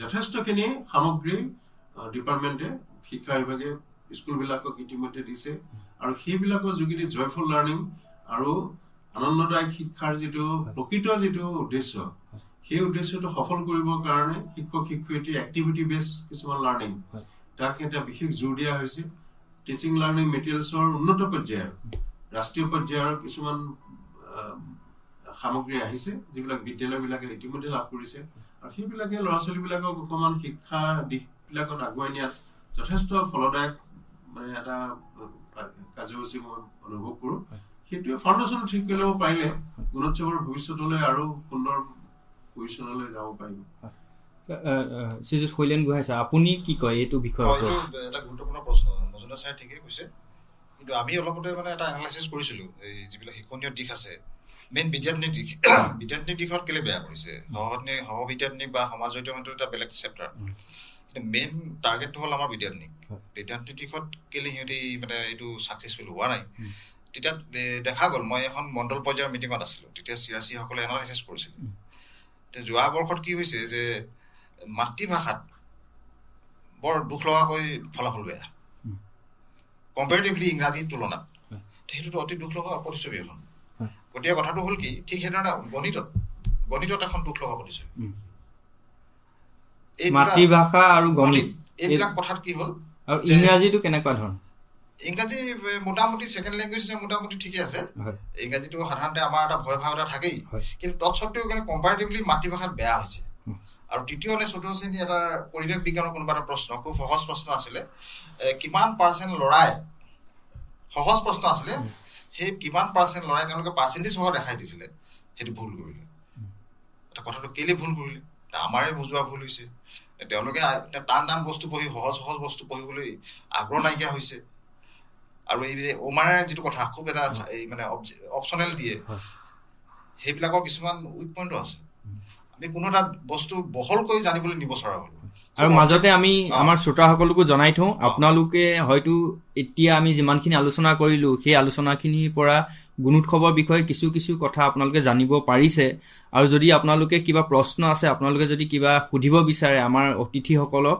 তেতিয়া আপোনালোকে আমালৈ ফোন কৰিব পাৰিব আমাৰ ফোন নম্বৰটো হৈছে 9954489439 এই ফোন নম্বৰত ফোন কৰি আপোনালোকে গুণোৎসৱ সন্দৰ্ভত যদি আপোনালোকে কিবা প্ৰশ্ন সুধিব বিচাৰে জানিব বিচাৰে বা আপোনালোকৰ অংশগ্ৰহণ এইটো ক্ষেত্ৰত কেনেকুৱা ধৰণৰ সেই বিষয়ে যদি জনাব বিচাৰে তেতিয়া আপোনালোকে আমালৈ ফোন কৰিব পাৰিব ধন্যবাদ ছাৰ এতিয়া আপোনাৰ আমি দেখিছো কি হ'লে সেই মই অসমীয়া কথা ক'লো মানে অংক কথা ক'লো সেই প্ৰাথমিক পৰ্যায়ত ছাৰে কোৱা লেখীয়া প্ৰাথমিক পৰ্যায়ত ঠিকে থাকে তাৰমানে প্ৰাথমিক পৰ্যায়ৰ দুটা শ্ৰেণী ক্লাছ 1 আৰু 2 মানে অকল সহায়টো লোৱা হয় আৰু ফিল আপ কৰে টিচাৰে অমাৰে চিটখন গতিকে সেই ক্ষেত্ৰত তেওঁলোকে প্ৰাথমিক পৰ্যায়ত ঠিকে থাকে গুচি যায় কিন্তু মেইন তাৰ ওপৰ লেভেলত কিন্তু অকণমান আমাৰ নিজেই চিন্তা কৰি নিজেই কিছুমান কৰিবলগীয়া হয়। আৰু যিহেতু কি হ'ল এই আৰু এটা কথা, যেতিয়া অমাৰি চিটখনৰ কিছুমান ৰাউণ্ড চাৰ্কুল কিছুমান থাকে সৰু সৰু, সেইবিলাক ফিল আপ কৰোঁতে ল'ৰা ছোৱালীয়ে বহুত ভুল কৰে। টেকনিকেল কিছুমান প্ৰব্লেমো আছে, কিন্তু তাৰমানে সেই ৰাউণ্ড কৰোঁতে তাৰ বাহিৰলৈ যাব নালাগে, নীলা আৰু ক'লা ডট পেন ব্যৱহাৰ কৰিব লাগে। সেই ক্ষেত্ৰত আমাৰ বহু ভুল টেকনিকেল কিছুমানো আছে তাত। কিছুমান নাৰ্ভাছ কৰে। এটা মই ডিউটিত কৰি আছো যোৱাবাৰ দেখিছো যে অসমীয়া দফা এটা পেৰেগ্ৰাফ এটা পঢ়িবলৈ দিছে, যে আমাৰ যি স্কুলৰ যিজন ব্ৰিলিয়েণ্ট ষ্টুডেণ্ট, ব্ৰিলিয়েণ্ট নহয় আৰু কম্পেৰেটিভলি ভাল, তেওঁ দফাটো পঢ়ি ৰখি আছে। মই কৈছো যে তোমালোকে দফাটো পঢ়ি ৰখি আছে, কুৱেশ্যন কেইটা দিছে তোমালোকে অমাৰ চিটত ভৰোৱা। নাৰ্ভাছ কৰিছে, পঢ়িছে কিন্তু আনচাৰটো কি হ'ল, নাৰ্ভাছ কৰিছে তেওঁলোকে। এই কিছুমান কথা আছে। তেতিয়া গুণোৎসৱত যিটো কনফিডেন্স, ল'ৰা ছোৱালীৰ যিটো কনফিডেন্স, যিটো স্মাৰ্টনেছ, সেইবিলাকো মানে এতিয়া লাহে লাহে কি হ'ল, আমাৰ মেট্ৰিক পৰীক্ষাত এইবাৰ কি হ'ব, অমাৰ চিটত এই কনফিডেন্স লেভেলটো লাহে লাহে বঢ়াই গৈ থাকিব লাগিব। টাৰ্গেটটো যিহেতু হায়াৰ ছেকেণ্ডেৰীলৈকে গৈ আছে, গতিকে এতিয়াৰ পৰাই কি হ'ল, এই চিষ্টেমেটিকেলি মানে গুণগত শিক্ষা মানে কেৱল মাত্ৰ প্ৰশ্নটো উত্তৰটো লিখি পেলাই দিব পৰাটোৱেই নহয়, কিন্তু কোনোবা এজন মানুহে যদি কিবা এটা প্ৰশ্ন সোধে তেওঁ কনফিডেন্টলি, শুদ্ধই হওক ভুলেই হওক, কনফিডেন্টলি ক'ব পৰাটো এটা মানে তেওঁৰ স্কিল, এটা দক্ষতা। সেইটো তাত মূল্যায়ন কৰা হয়। ওৱাৰ্কশ্বিটত কিছুমান ভুল হয়, এইটোতো উল্লেখিয়াই দিছে, ঠিকে আছে, এইটো এটা পইণ্ট। ল'ৰা ছোৱালী তেওঁ উত্তৰটো শুদ্ধকে জানে, কিন্তু তেওঁ ফিল আপ কৰোঁতে তেওঁ সেইটো ভুলকে ফিল আপ কৰি দিলে, সেইটো এটা নম্বৰবিলাক 0 হৈ যায়, সেইটো এটা মাইনাছ পইণ্ট। কিন্তু এতিয়া হয় আপোনাৰ পৰা জানিব, আপোনালোকৰ স্কুলখনে A+ পাইছে, কিন্তু যদি চাওঁ 13ৰ পৰা আমি 21 পালোহি, 22ৰ পৰা 23ত আমি তললৈ নামি আহিলোঁ। এই ক্ষেত্ৰত আপোনাৰ মতামত কি, কিয় এনেকুৱা হৈছে, বা কোনকেইটা দিশত আমি চাবলগীয়া কথা আছে? প্ৰথম কথা, ছাৰে যিটো ক'লে এবচেণ্টি, যেতিয়া এজন ছাত্ৰই এবচেণ্ট কৰিব, সেই ল'ৰাটোক ডি গ্ৰেড হিচাপে ধৰা হ'ব। আৰু যেতিয়া বিদ্যালয়খনৰ ডি গ্ৰেড সংখ্যা বেছি বাঢ়িব, সেই বিদ্যালয়খনৰ গ্ৰেডটো কমি যাব। গতিকে তেনে ক্ষেত্ৰত যেতিয়া বিদ্যালয়ৰ গ্ৰেড কমি যাব, যিমান ধৰক বেছি সংখ্যক বিদ্যালয় যদি B বা C এনেকুৱা ধৰণৰ থাকে, তেতিয়া জিলাখনৰ গ্ৰেড কমি যাব। তো তেনেকে ধৰণে এটা চিষ্টেমত বস্তুখিনি আছে। গতিকে আমাৰ 2023ৰ যিখিনি হৈছিলে গুণোৎসৱ, তেতিয়া আমি একেটা বছৰতে 2টা গুণোৎসৱ আয়োজন কৰিছিলো। মে' মাহত এটা হৈছিলে আমাৰ, আৰু ফেব্ৰুৱাৰী মাহত এটা হৈছিলে যোৱা কেইটা বৰ্ষত। আৰু তাৰ আগৰ সময়খিনিত আছিলে আমাৰ কৰোণাৰ মহামাৰীৰ সময়। আৰু এনেকুৱা হৈছিলে যে আমি সাধাৰণতে দেখি থাকো, বা আমাক শিক্ষক শিক্ষয়িত্ৰীসকলে অভিযোগ কৰে, মানে আমাৰ বহু বিদ্যালয়ত এনেকুৱা PTR-ৰ মিলি নাথাকে, পিপুল টিচাৰ ৰেচিঅ' বিলাক মিলি নাথাকে, যাৰ জৰিয়তে বহু ক্ষেত্ৰত আমাৰ ছাত্ৰ ছাত্ৰীসকলক তেওঁলোকক মানে প্ৰয়োজনীয় অৰ্হতাখিনি দিবলৈ অক্ষম হৈ যায়গে কিছু ক্ষেত্ৰত। গতিকে যেতিয়া কৰোণাৰ পাছতে আমাৰ যেতিয়া মে' মাহত এটা গুণোৎসৱ হৈছিলে, তেতিয়া আমাৰ ডিব্ৰুগড় জিলাখনৰ স্থান আছিলে 13 নম্বৰ। তাৰ পাছৰ পৰৱৰ্তী কেইমাহমানৰ পাছতে যেতিয়া আমাৰ আকৌ দ্বিতীয়টো গুণোৎসৱ হৈ গ'ল, চতুৰ্থ গুণোৎসৱ, তেতিয়া আমি আকৌ অৱনমিত হলো। তেতিয়া আমাৰ এবচেণ্টিজিমৰ সংখ্যাটো বাঢ়িছিলে। লগতে আমাৰ যিখিনি ছাত্ৰ ছাত্ৰীয়ে তেতিয়া আমাৰ 3য় শ্ৰেণীৰ পৰা তেওঁলোকে নিজে OMR কৰিব লাগে। আগতে সেইখিনি নাছিলে, আগতে অকল আমাৰ তেওঁলোকৰ বাক্য লিখিব, মানে আগতে যিকেইটা গুণোৎসৱ আছিলে বাক্য লিখিব, আৰু তেওঁলোকৰ যিখিনি গণিতৰ কৌশল আছে, যোগ বিয়োগ পূৰণ, সেইখিনি আমাৰ কৰিব লাগে। কিন্তু পৰৱৰ্তী পৰ্যায়ত OMR-ৰ ব্যৱস্থা আহি গ'ল, মানে 3য় শ্ৰেণীৰ পৰা ছাত্ৰজনে নিজে OMR কৰিব। ঠিক তেনেধৰণে যেতিয়া সেই ব্যৱস্থাটো আনিলে, বহু ছাত্ৰ ছাত্ৰীয়ে OMR ফিল আপ কৰোঁতে অলপ অসুবিধা পায়, ভুল কৰি পেঞ্চিলেৰে কৰি দিয়ে, পেঞ্চিলেৰে কৰিলে সেই মাৰ্কিংটো নলয়, এনেকুৱা ধৰণৰ হৈছিলে। কিছুমানে OMR অনুশীলন নকৰাৰ কাৰণে OMR-ত মানে ভুলকে কৰি দিয়ে, একেটা ভুল কৰিব লাগে 3টা-4টা ভুল কৰি দিয়ে, এনেকুৱা ধৰণৰ কিছুমান বহুত টেকনিকেল কিছুমান। কিন্তু আমাৰ মূল উদ্দেশ্যটো হৈছে যে গুণগত শিক্ষাটোক মূল্যায়ন কৰা। তাত টেকনিকেল কিছুমান ফল্ট আহিব পাৰে, ডি পাব পাৰে, কিন্তু তাত হয়তো ব্ৰিলিয়েণ্ট ষ্টুডেণ্ট বা যিসকলে পঢ়া শুনাৰ ক্ষেত্ৰত যিকেইটা আয়ত্ব কৰিব লাগে সেইখিনি আয়ত্ব কৰা হ'বও পাৰে। সেইটো ক্ষেত্ৰত আমি নাই বুলি ক'ব নোৱাৰো যে ডি পাইছে মানে।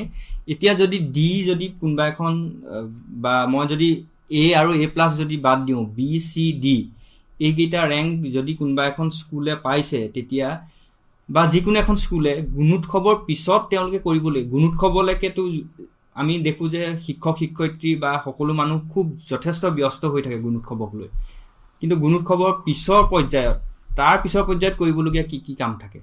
ফলাফলটো পোৱাৰ আগত বা ফলাফলটো পোৱাৰ পিছত তাৰ পিছৰ পৰ্যায়ত স্কুলবিলাকৰ কাম কেনেকুৱা ধৰণৰ এক্টিভিটি বা তেওঁলোকৰ সেই সক্ৰিয়তাটো কেনেধৰণে কণ্টিনিউ থাকিব লাগে? প্ৰথম কথা হ'ল এখন বিদ্যালয়ৰ গ্ৰেডটো যদি চি গ্ৰেড, তেতিয়াহ'লে সেই বিদ্যালয়খনৰ দায়িত্ব যথেষ্ট আছে। তেওঁলোকে কি কাৰণে চি গ্ৰেড আহিলে গোটেইখিনি তেওঁলোকে ফাইণ্ড আউট কৰিব লাগিব, উলিয়াব লাগিব কোনকেইটা দিশত দুৰ্বলতা আছে। কাৰণ ছাত্ৰ ছাত্ৰী পাৰফৰ্মেঞ্চ বিলাকৰ ৰেকৰ্ডবিলাক আহি যায় আজিকালি পিডিএফৰ পৰা গোটেইখিনি ছাত্ৰ ছাত্ৰীৰ ৰিজাল্টটো উলিয়াব লাগিব। কোন ল'ৰা ছোৱালী কোনটো বিষয়ত দুৰ্বলতা আছে গোটেই কথাখিনি প্ৰথমতে উলিয়াই ল'ব লাগিব। কোনটো ছাবজেক্টৰ, কোনটো ক্লাছৰ, গোটেই কথাবিলাক ওলাই যায়। বিদ্যালয়খনে নিজে উলিয়াই ল'ব লাগিব, আলোচনা কৰিব লাগিব, শিক্ষক কৰিব লাগিব। আৰু তাত গাৰ্জেণ্টৰ কণ্ট্ৰিবিউশ্যন থাকিবই লাগিব। মানে একপক্ষীয় নহয় শিক্ষা ব্যৱস্থাটো, এইটো বহুমুখী ব্যৱস্থাৰ এটা মাধ্যম হ'ল শিক্ষা ব্যৱস্থাটো। গতিকে ইয়াত বহু দিশত সকলোৱে সহযোগ কৰিব লাগিব। গতিকে অনিয়মীয়া ছাত্ৰ ছাত্ৰীৰ কাৰণেও তেওঁলোকৰ পাৰফৰ্মেঞ্চ, যদি তেওঁলোক ৰেগুলাৰ স্কুললৈ নাহে, নিয়মীয়াকৈ যদি বিদ্যালয়লৈ নাহে, তেতিয়াহ'লে সেইদিনা পাঠদানৰ কাৰ্যসূচীৰ পৰা তেওঁ বঞ্চিত হ'ল। পাঠভিত্তিক শিক্ষকসকলেতো নিজৰ কামখিনি আগবঢ়াই লৈ যাব লাগিব, কাৰণ টাৰ্গেট ফিল আপ কৰিব, তেওঁলোকে সেইমতে মেইনটেইন কৰিব লাগিব, চিলেবাছ শেষ কৰিব লাগিব। গতিকে 2জন 3জন বা 10জন ছাত্ৰ ছাত্ৰীৰ কাৰণে এজন শিক্ষক গৈ থাকিব নোৱাৰে। সেইখিনি বাধ্যবাধকতাও আছে। গতিকে সেই দিশবিলাকত আমাৰ গাৰ্জেনসকলে বিশেষ ধৰণে অনুভৱ কৰিব লাগিব। যেতিয়া গাৰ্জেনসকলে বিদ্যালয়ত নতুনকৈ নামভৰ্তি কৰিবলৈ আহে, তেতিয়া সেই সংকল্পটো ল'ব লাগিব যে মই ছাত্ৰ বা ছাত্ৰীগৰাকীক মই এইখন বিদ্যালয়ত যিহেতু নামভৰ্তি কৰিছো, গতিকে মোৰ এটা দায়িত্ব আজিৰ পৰা আৰম্ভ হ'ল। কি দায়িত্ব? যে মই বিদ্যালয়খনক সকলো ক্ষেত্ৰতে মই সহযোগ কৰিব লাগিব, বিদ্যাৰ্থিনী হওক, সহবিদ্যাৰ্থিনী হওক বা অন্যান্য দিশবিলাকত। সেই দায়বদ্ধতা লৈ যদি নাহে, তেতিয়াহ'লে ৰাইট টু এডুকেশ্যন এক্টৰ পৰিপন্থী এটা ব্যৱস্থা হ'ল। অভিভাৱকজনেও নিজৰ ভূমিকাটো জানিব লাগিব। ৰুলছ এণ্ড ৰেছপনচিবিলিটি তেওঁলোকৰো আছে। কেৱল ল'ৰাটোক স্কুলখনত নাম লগাই দিলে সেইটোৱে তেওঁলোকৰ ভূমিকা, ৰুলছ নহয়। তাৰপিছত ৰেছপনচিবিলিটি আমাৰ শিক্ষক শিক্ষয়িত্ৰীসকলে বিদ্যালয়ৰ যিবিলাক লং এবচেণ্টিজ তেওঁলোকক বিচাৰি পেলাই ঘৰে ঘৰে যায়। সেইটো কথা ময়ো ক'ব বিচাৰিছো যে আমাৰ বিদ্যালয়ত তেনেকুৱা কিছুমান কেছ আছে যে আমি গুণোৎসৱৰ কাৰণে কি হ'লে এই ল'ৰা ছোৱালী যিহেতু অনুপস্থিত থাকিলে আমাৰ গ্ৰেডিংটো কমি যাব। গতিকে আমি চেষ্টা কৰোঁ, এইকেইদিনটো বহুত চেষ্টা কৰা হৈছে, এই যোৱা এমাহ আমাৰ মানে উশাহ নাইকিয়া হৈ গৈছে। ইমানেই ঘৰে ঘৰে যাবলগীয়া হৈছে, বাপেকক বুজাবলগীয়া হৈছে, মাকক বুজাবলগীয়া হৈছে। গতিকে আমাৰ যিটো বিদ্যায়তনিক দিশ সেইটো এৰি কিনে আমি বেলেগ এটা এৰিয়াত আমি গুচি গৈছো। ল'ৰা ছোৱালীক বিচাৰি ফুৰিব বহুততে দেখিছো, মানে শিক্ষয়িত্ৰীগৰাকীয়ে এচাৰিডাল লৈ বাগানৰ গলিয়ে গলিয়ে সোমাই ল'ৰা ছোৱালী বিচাৰি ফুৰে। সেইটো এটা নিয়ম, এটা তেনেকুৱা দৃশ্য আমি দেখা পাওঁ। আৰু আমাৰ এনেকুৱা হৈছে যে এবচেণ্টিৰ ক্ষেত্ৰত দেখা গৈছে যে গাৰ্জেন বা মাক দেউতাক অশিক্ষিত হ'লেও কিছুমান গাৰ্জেন আছে কি কিছুমান পঢ়াৰ প্ৰতি খুব গুৰুত্ব প্ৰদান কৰে। দুখীয়া ঘৰৰ ল'ৰা ছোৱালী কিন্তু আহে, কিন্তু ফলাফলো ভাল হয়। কিন্তু কিছুমান কি হ'ল যে ক্লাছ 7 আৰু 8 পোৱাৰ লগে লগে পঢ়াটো তেওঁলোকৰ কাৰণে এটা বোজা হয়। সেইটো তেওঁ ইণ্ডিভিজুৱেল চাইকলজিৰ কথা। আৰু এই বোজাৰ লগত আৰু কিছুমান কাৰণ মানে লগ লগাই তেওঁলোকে লাহেকে স্কুললৈ অহাটো কমাই দিয়ে। কিন্তু বোজা কথাটো তেওঁ মানে ৰিফ্লেক্ট নকৰে, বেলেগ কাৰণকেইটা কিন্তু তেওঁ হাইলাইট কৰিব। কিন্তু এই যে মোৰ লাহে লাহে মই নোৱাৰিছো, মই এইটো ক্ষেত্ৰত দুৰ্বলতা আছে, সেই কথাখিনি শিক্ষকক নকয়, লাহে লাহে স্কুললৈ অহাটো কিন্তু তেওঁ কমাই দিয়ে। আৰু সেই ল'ৰাখিনিৰ কাৰণে কি হ'ল যে আমি পিছত আকৌ ঘৰলৈ যাবলগীয়া হয়, বাৰে বাৰে ৰিকুৱেষ্ট কৰিবলগীয়া হ'ল। এতিয়া কেতিয়াবা যদি এসপ্তাহতকৈ বেছিও নাহে, তেতিয়াও তেওঁলোকক আকৌ আমি লৈ আহিবলগীয়া হয়। তেনেকুৱা ঘটনা কিছুমান ঘটি আছে। এতিয়া এইটো ক্ষেত্ৰতে বিশেষকে আমাৰ ইয়াত যদি চাওঁ, বহুত স্কুলত বা হেৰিত যে স্কুল ড্ৰপ আউট আছে বা লং এবচেণ্টি আছে, যিসকল বহুত দিন স্কুললৈ নাহে বা অনিয়মীয়া উপস্থিতি, এসপ্তাহ আহিলে আকৌ মাজতে 10 দিন নাহিলে, আকৌ এসপ্তাহ আহিলে, তেনেকুৱা ধৰণৰ অসুবিধাবিলাক আছে। আৰু সেই অসুবিধাবিলাকৰ কাৰণে আমাৰ শিক্ষকসকলে মানে যথেষ্ট মানে ভুক্তভোগী। তেওঁলোকো এক প্ৰকাৰৰ ভুক্তভোগী। তেওঁলোকেও গাঁৱে গাঁৱে গৈ, গলিয়ে গলিয়ে গৈ ল'ৰা ছোৱালী বিচাৰি ফুৰিব লগা হয়, যিবিলাকে স্কুল বাদ দি পেলাই অন্যান্য কাম। এইবিলাকৰ ক্ষেত্ৰতেই স্কুল মেনেজমেণ্ট কমিটিখন আছে বা অভিভাৱকৰ এখন কমিটি আছে বা অন্যান্য আশে পাশে বিভিন্ন ধৰণৰ অনুষ্ঠান প্ৰতিষ্ঠানবিলাক আছে, ছাত্ৰ সংগঠনবিলাক আছে। আজিকালি আমাৰ ছাত্ৰ সংগঠনৰতো অভাৱ নাই, যথেষ্ট বহু ধৰণৰ ছাত্ৰ সংগঠন আছে। এতিয়া এই গোটেইবিলাকৰ ভূমিকাটো কেনেকুৱা ধৰণৰ হ'ব লাগে? এতিয়া আপোনালোকৰ অঞ্চলতো চাগে এনেকুৱা ধৰণৰ লং এবচেণ্টি বা স্কুল ড্ৰপ আউটৰ সমস্যা আছে। এতিয়া এই ক্ষেত্ৰত আপোনালোকৰ SMC-খন বা আপোনালোকৰ চাহ বাগিচা অঞ্চলত যিসকল ছাত্ৰ সংগঠন আছে বা যিখিনি স্থানীয় নেতা আছে বা যিসকল পঞ্চায়তৰ সদস্য আছে, সেইসকলে কি ভূমিকা পালন কৰিছে? তেওঁলোকৰ ভূমিকাবিলাকক সক্ৰিয় ভূমিকা বুলি ক'ব পাৰিনে, বা তেওঁলোকে কোনবিলাক দিশত গুৰুত্ব দিব লাগে? আমাৰ যিকেইখন চাহ বাগিচা বা অধ্যুষিত অঞ্চল আছে, চাহ বাগিচা অধ্যুষিতত বিশেষকৈ বিভিন্ন কাৰণত আমাৰ ছাত্ৰ ছাত্ৰীৰ অনুপস্থিতি আমি পাওঁ, আৰু খুব দীঘলীয়াকে কেতিয়াবা পাওঁ। এনেকুৱা হয় কিছুমান ছাত্ৰ ছাত্ৰী আমাৰ প্ৰায় 30 দিন বা 35 দিন এনেকুৱাও অনুপস্থিত থাকে। এনেকুৱা হয়, আমি যিহেতু চাহ বাগিচা অধ্যুষিত বিদ্যালয় আমাৰ, আৰু মই গোটেই বিদ্যালয়খিনি দেখিছো, স্বাস্থ্যবিধি মানি নচলাৰ কাৰণে বহুতৰে বেমাৰ আজাৰ বিলাক হয়। আৰু সেই বেমাৰ আজাৰ ভাল কৰিবলৈ যাওঁতে তেওঁলোকৰ যিহেতু টকা পইচাৰ অভাৱ হয়, খুব লাহে লাহে ভাল কৰে তেওঁলোকে, ভাল হয়গৈ। তাৰপিছতে ফোন এটা আহিছে, ফোনটো ধৰি লৈছো। হয়, নমস্কাৰ। নমস্কাৰ। হয়, আপোনাৰ পৰিচয়টো প্ৰথমে জনাব। মই কানাই গৌচৰা গাঁৱৰ পৰা কৈছো, চেনা শইকীয়া। হয় হয়, চেনাইদা, আপোনাৰ ভালনে? ভাল। আপোনালোকৰ ভালনে? আমাৰ ভালেই।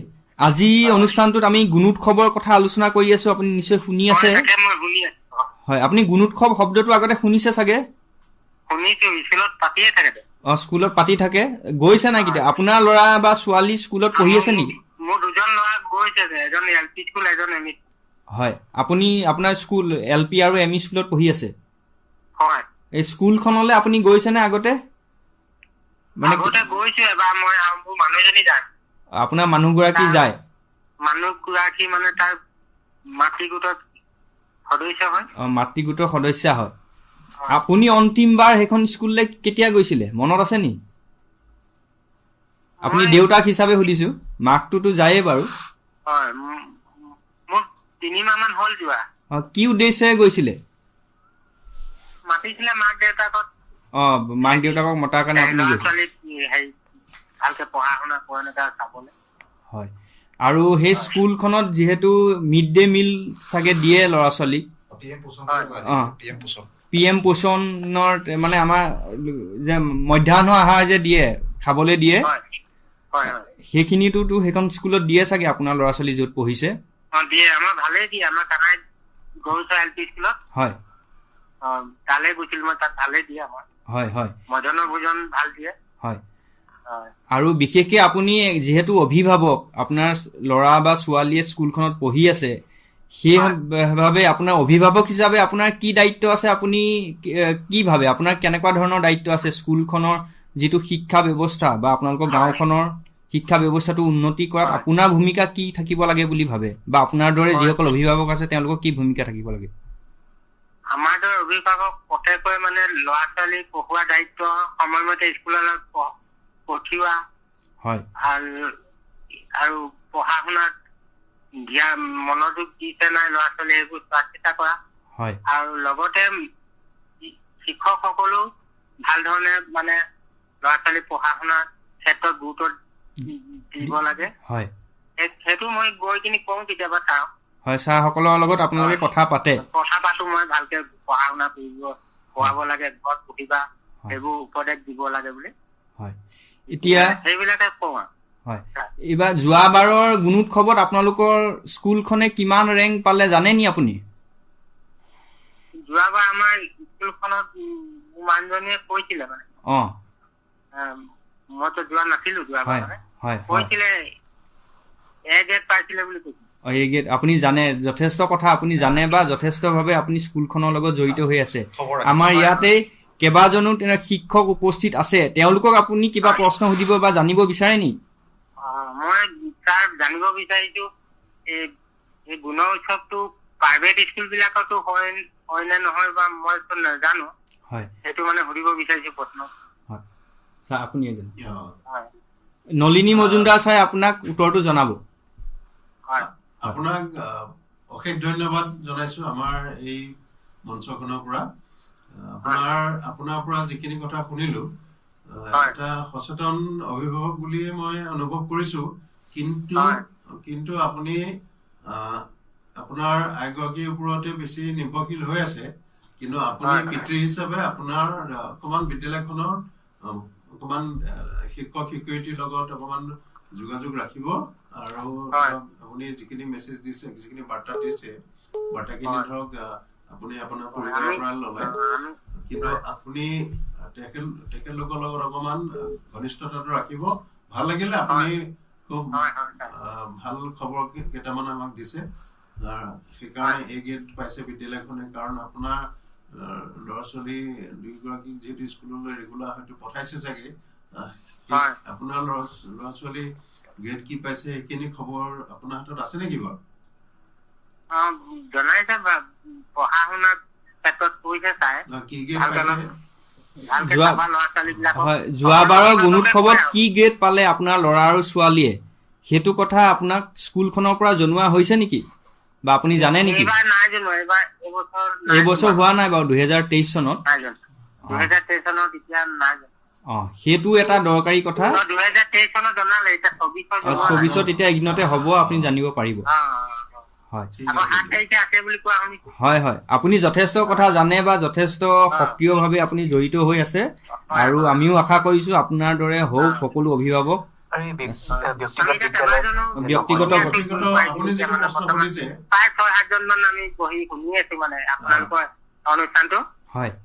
আপুনি যিটো প্ৰশ্ন সুধিছে, ব্যক্তিগত বিদ্যালয়সমূহত গুণোৎসৱ হয় নে নহয়, সেইটো মই আপোনাক জনাও, আপোনাৰ যোগেদি সমাজলৈ যাওক এই বাৰ্তাটো, যে ব্যক্তিগত খণ্ডৰ বিদ্যালয়সমূহত গুণোৎসৱ অনুষ্ঠিত হোৱা নাই, কাৰণ তেওঁলোকৰ বিধি ব্যৱস্থা বিলাক অলপ বেলেগ।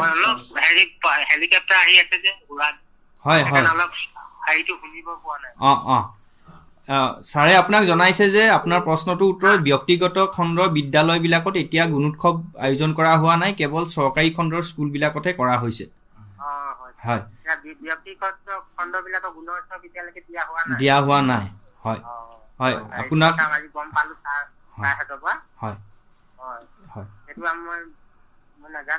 হয় হয়, আপোনালোক কেইবাজনো মানুহে কানাই গৰুচৰা গাঁৱত বহি লৈ একেলগে ৰেডিঅ' শুনি আছে বুলি আপুনি ক'লে। এনেধৰণে ৰেডিঅ'ৰ জৰিয়তে এনেকুৱা কথাখিনি আপোনালোকৰ মাজলৈ গ'লে যথেষ্ট আপোনালোকো উপকৃত হ'ব, আৰু ৰেডিঅ'ৰ কামটো মানে সঠিক হ'ব বুলি ভাবো, উন্নতি হ'ব। হয় হয়, ধন্যবাদ জনাইছো আপোনাক, আপুনি ফোন কৰাৰ কাৰণে আৰু লগতে অনুষ্ঠানটো শুনি থকাৰ কাৰণে আপোনাক ৰেডিঅ' ব্ৰহ্মপুত্ৰ হৈ আমি আপোনাক ধন্যবাদ জনাইছো।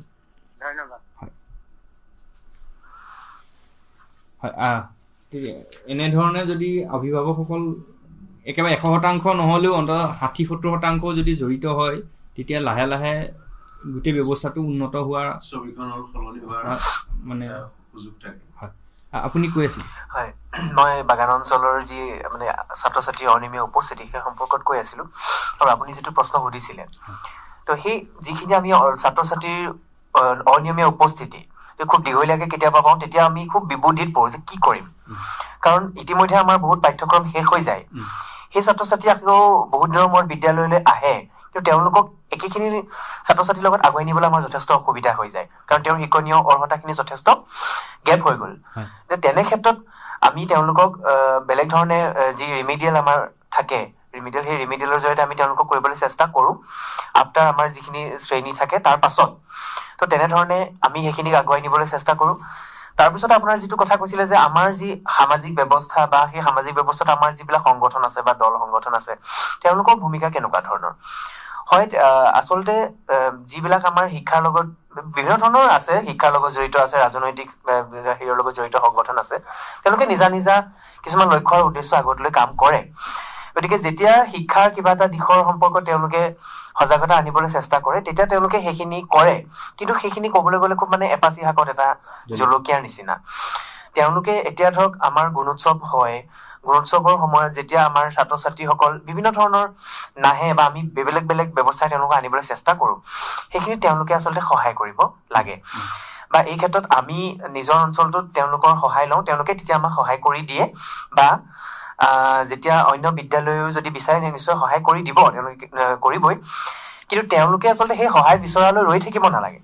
কাৰণ আমি এজন শিক্ষক বেলেগ ঠাইৰ পৰা আহিব পাৰে, কিন্তু তেওঁলোকে নিজৰ অঞ্চলটোত বা কোনোৱে যদি প্ৰাক্তন ছাত্ৰ ছাত্ৰী হয় সেইখন বিদ্যালয়ৰ পৰাই পঢ়ি আহিছে, নিজৰ অঞ্চলটোক প্ৰথমতে আচলতে ভাল কৰিলে, ঘৰখন ভাল কৰিব লাগিব, অঞ্চলটো ভাল কৰিব লাগিব, তেতিয়াহে আমাৰ জিলা ৰাজ্য এনেকে ভাল হৈ গৈ থাকিব। গতিকে প্ৰথমতে নিজৰ অঞ্চলটোকে ভাল কৰো বুলি ভাবি কোনোবা যদি বিদ্যালয়লৈ যোৱাই নাই, যদি আমি বাগান অঞ্চল বিলাকলৈ যদি চাওঁ, তাত মানে যথেষ্ট ভাল যে কোন কলৈ স্কুললৈ গৈছে নাই যোৱা, আজি গৈছে নাই, তথ্য জানিব পাৰি স্কুল, আৰু বিশেষকে বাগান কৰ্তৃপক্ষৰ আওতাত তেওঁলোক থাকে।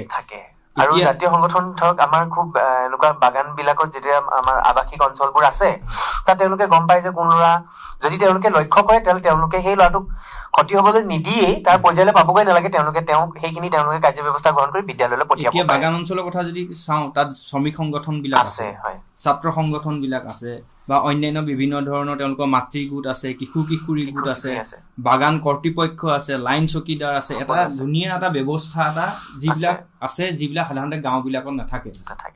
সেই গোটেই ব্যৱস্থাটোৰ জৰিয়তে এই গোটেই কথাখিনি, কোন স্কুললৈ নাই যোৱা, স্কুলৰ পৰা কেইটা বজাত আহিলে, স্কুললৈ কি পিন্ধি গৈছে, স্বাস্থ্যসন্মত বিধি মানি চলিছে নে নাই চলা, কোনোবা ল'ৰাক যদি বাটতে দেখে বোলে কোন কেলে স্কুল নগলা, কিবা বেমাৰ আজাৰ হলে বেলেগ কথা, কিন্তু এনেই যদি নাই যোৱা তেওঁ দেখিব নহয়, তেওঁ তেতিয়া সেই পৰ্যায়তে বিদ্যালয়লৈ পঠিয়াব পাৰে সকলোৱে।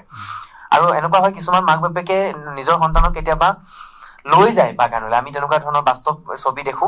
এতিয়া বাগানৰ যেতিয়া কলম কাটা কাম হয়, এতিয়া যিবিলাক মানে আৱৰ্জনা হেৰি থাকে সেইবোৰ বুটলিবলৈ মানে তেওঁলোকৰ এটা হেৰি থাকে, সেই কাম কৰিবলৈ লৈ যায়। তেনে ক্ষেত্ৰত সেই ল'ৰাটোৰ মানে ক্ষতি হয়। গতিকে সেইখিনি তেওঁলোকে নজৰ দিব লাগে। বাগান কৰ্তৃপক্ষই গম নাপায়, কিন্তু মনে মনে কামবিলাক কৰে এনেকুৱা ধৰণৰ অভিভাৱকে, কিছুমান অসচেতন অভিভাৱকে। গতিকে তেনেকুৱা ধৰণৰ পৰ্যায়লৈ ধৰক বছৰত এদিন এনেকে সজাগতা অনুষ্ঠান পতাতকৈ সদায় যদি সজাগ হৈ নিজৰ সকলো, আজিকালি সকলো সৰু সৰু অঞ্চলতে সংগঠনৰ সেই ভূমিকা আছে, তেওঁলোকে সজাগ হৈ মেলি কামখিনি কৰিলে সেই পৰ্যায়লৈ আমি নেপাওঁগে। গতিকে একেবাৰে নাই হোৱা বুলিও নকওঁ, কিন্তু আমি এতিয়া আমাৰ তৰফৰ পৰাও তেওঁলোকলৈ নিবেদন কৰিছে, তেতিয়া তেওঁলোকে আমাক সহায় সহযোগিতা কৰিছে। গতিকে এনে ক্ষেত্ৰত বাগানৰ যদি অন্যান্য যিবিলাক বাগান আছে আমাৰ, তেওঁলোকেও যদি তেওঁলোকক বিচাৰে নিশ্চয় তেওঁলোকে সহায় কৰিব।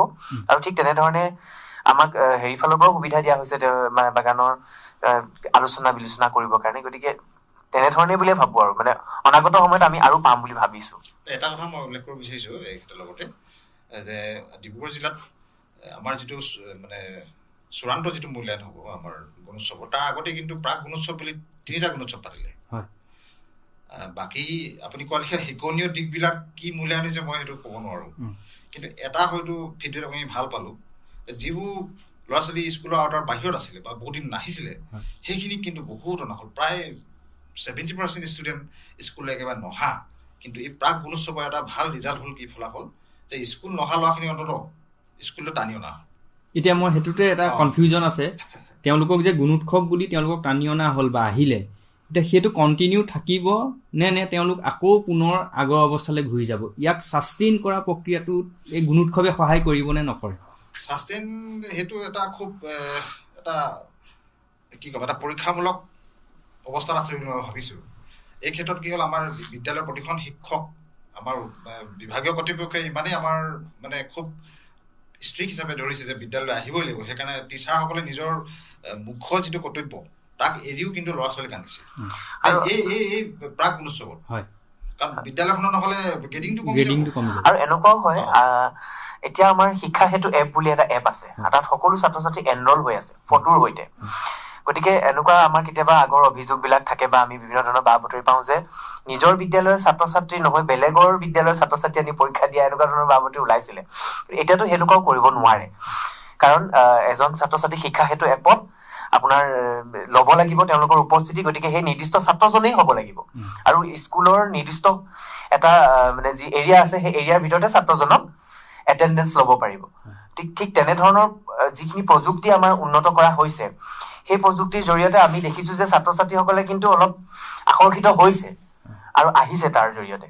এইটো ভাল কথা হৈছে তেখেতে, যে প্ৰযুক্তিৰ সহায় লৈ হলেও ল'ৰা ছোৱালী মানে উপস্থিতি সংখ্যা বঢ়োৱা হৈছে।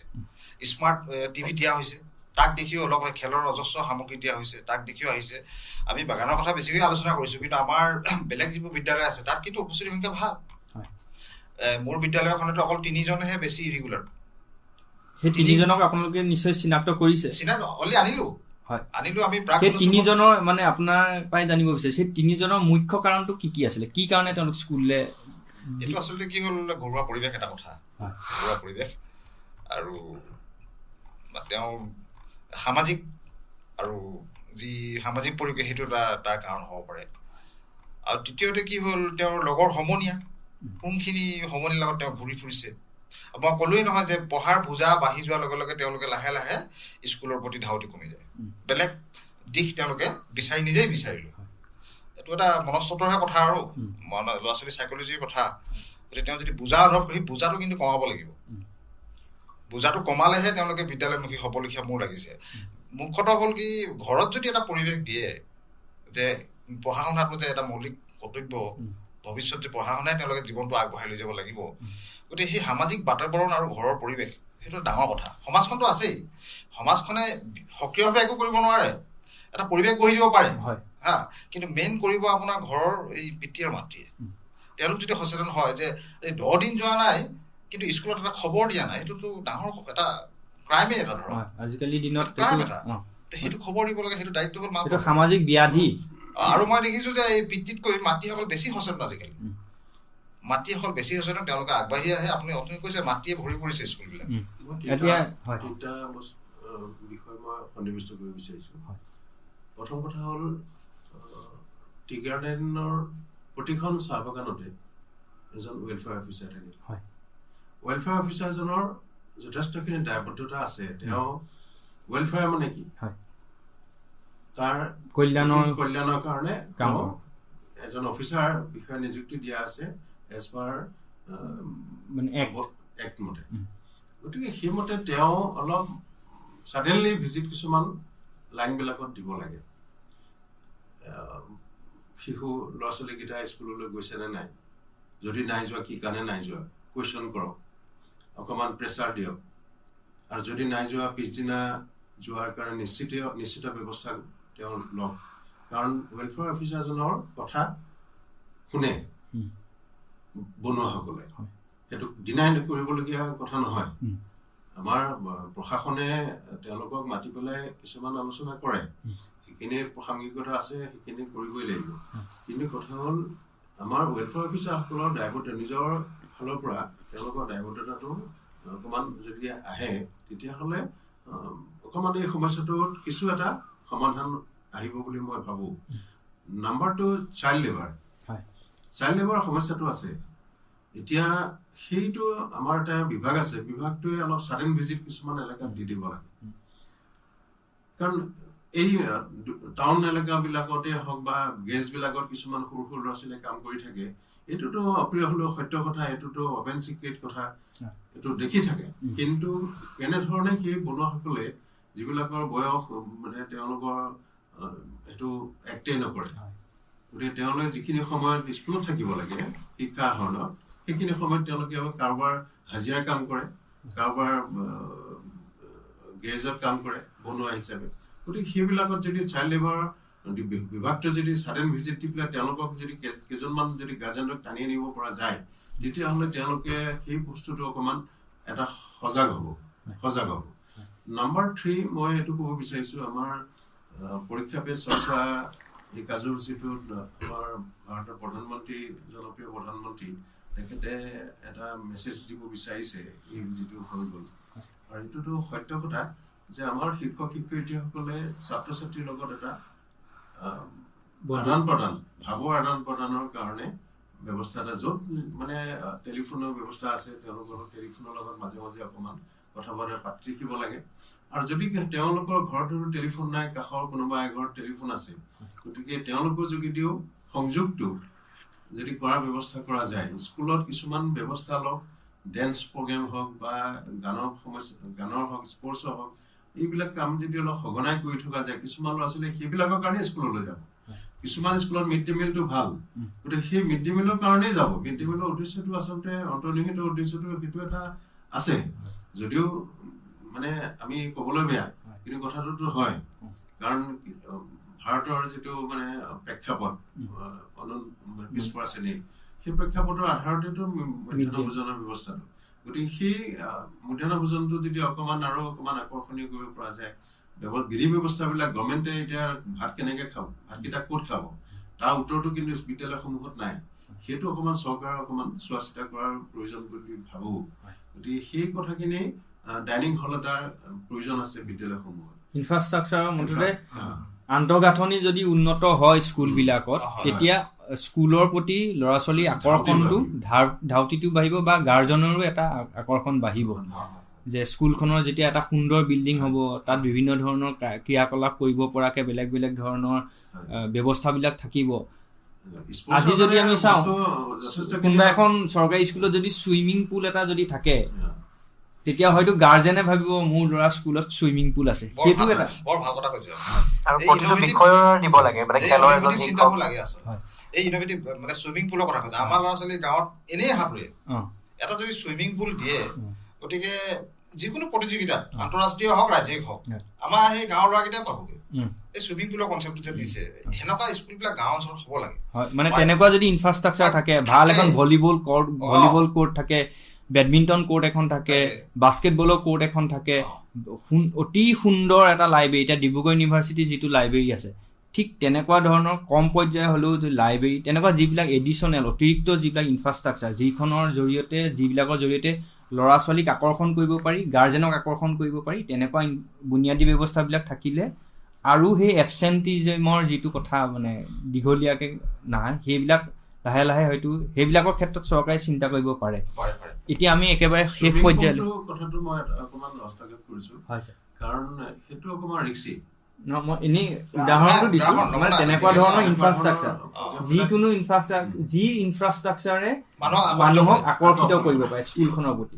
এতিয়া আমাৰ যদি স্কুল বুলি কোৱাৰ লগে লগে, চৰকাৰী স্কুল বুলি কোৱাৰ লগে লগে আমাৰ যে 4 বেৰ এটা আছে, স্কুল এখন আছে, ডাঙৰ ফিল্ড এখন আছে, সেইটো এটা আমাৰ কাৰণে সাধাৰণ এটা ধাৰণা। কিন্তু তাক যদি আপগ্ৰেড কৰি পেলাই অন্য এটা দিশলৈ লৈ যাব পাৰি, তেতিয়াও এটা বেলেগ এটা ধাৰণা সৃষ্টি হ'ব পাৰে। এইটো এটা হেৰি। এতিয়া আমি অন্তিম পৰ্যায়লৈ আহিছোঁ। এতিয়া গুণোৎসৱটো আমাৰ কাৰণে এটা কাৰক। আমাৰ মূল উদ্দেশ্যটো হৈছে যে শিক্ষাৰ মানদণ্ডটো উন্নত কৰিব লাগে আৰু ভৱিষ্যতৰ যিখিনি আমাৰ হিউমেন ৰিচোৰ্চ বা মানৱ সম্পদ, সেইখিনিক উৎকৃষ্ট মানৱ সম্পদ হিচাপে গঢ়ি তুলিব লাগে। কাৰণ গোটেই ভাৰতবৰ্ষখনত যদি আমি চাওঁ, সৰহসংখ্যকেই হৈছে আমাৰ এতিয়া য়ং জেনেৰেশ্যনৰ ল'ৰা ছোৱালী, আৰু এইখিনিয়ে যদি গুণগত শিক্ষা যদি নাপায়, তেতিয়া ভৱিষ্যতৰ ভাৰতখনৰ কাৰণে 2050 বা 2070 চনৰ ভাৰতখনৰ কাৰণে স্কিল মানুহ বা দক্ষতাপূৰ্ণ মানুহৰ অভাৱ হ'ব।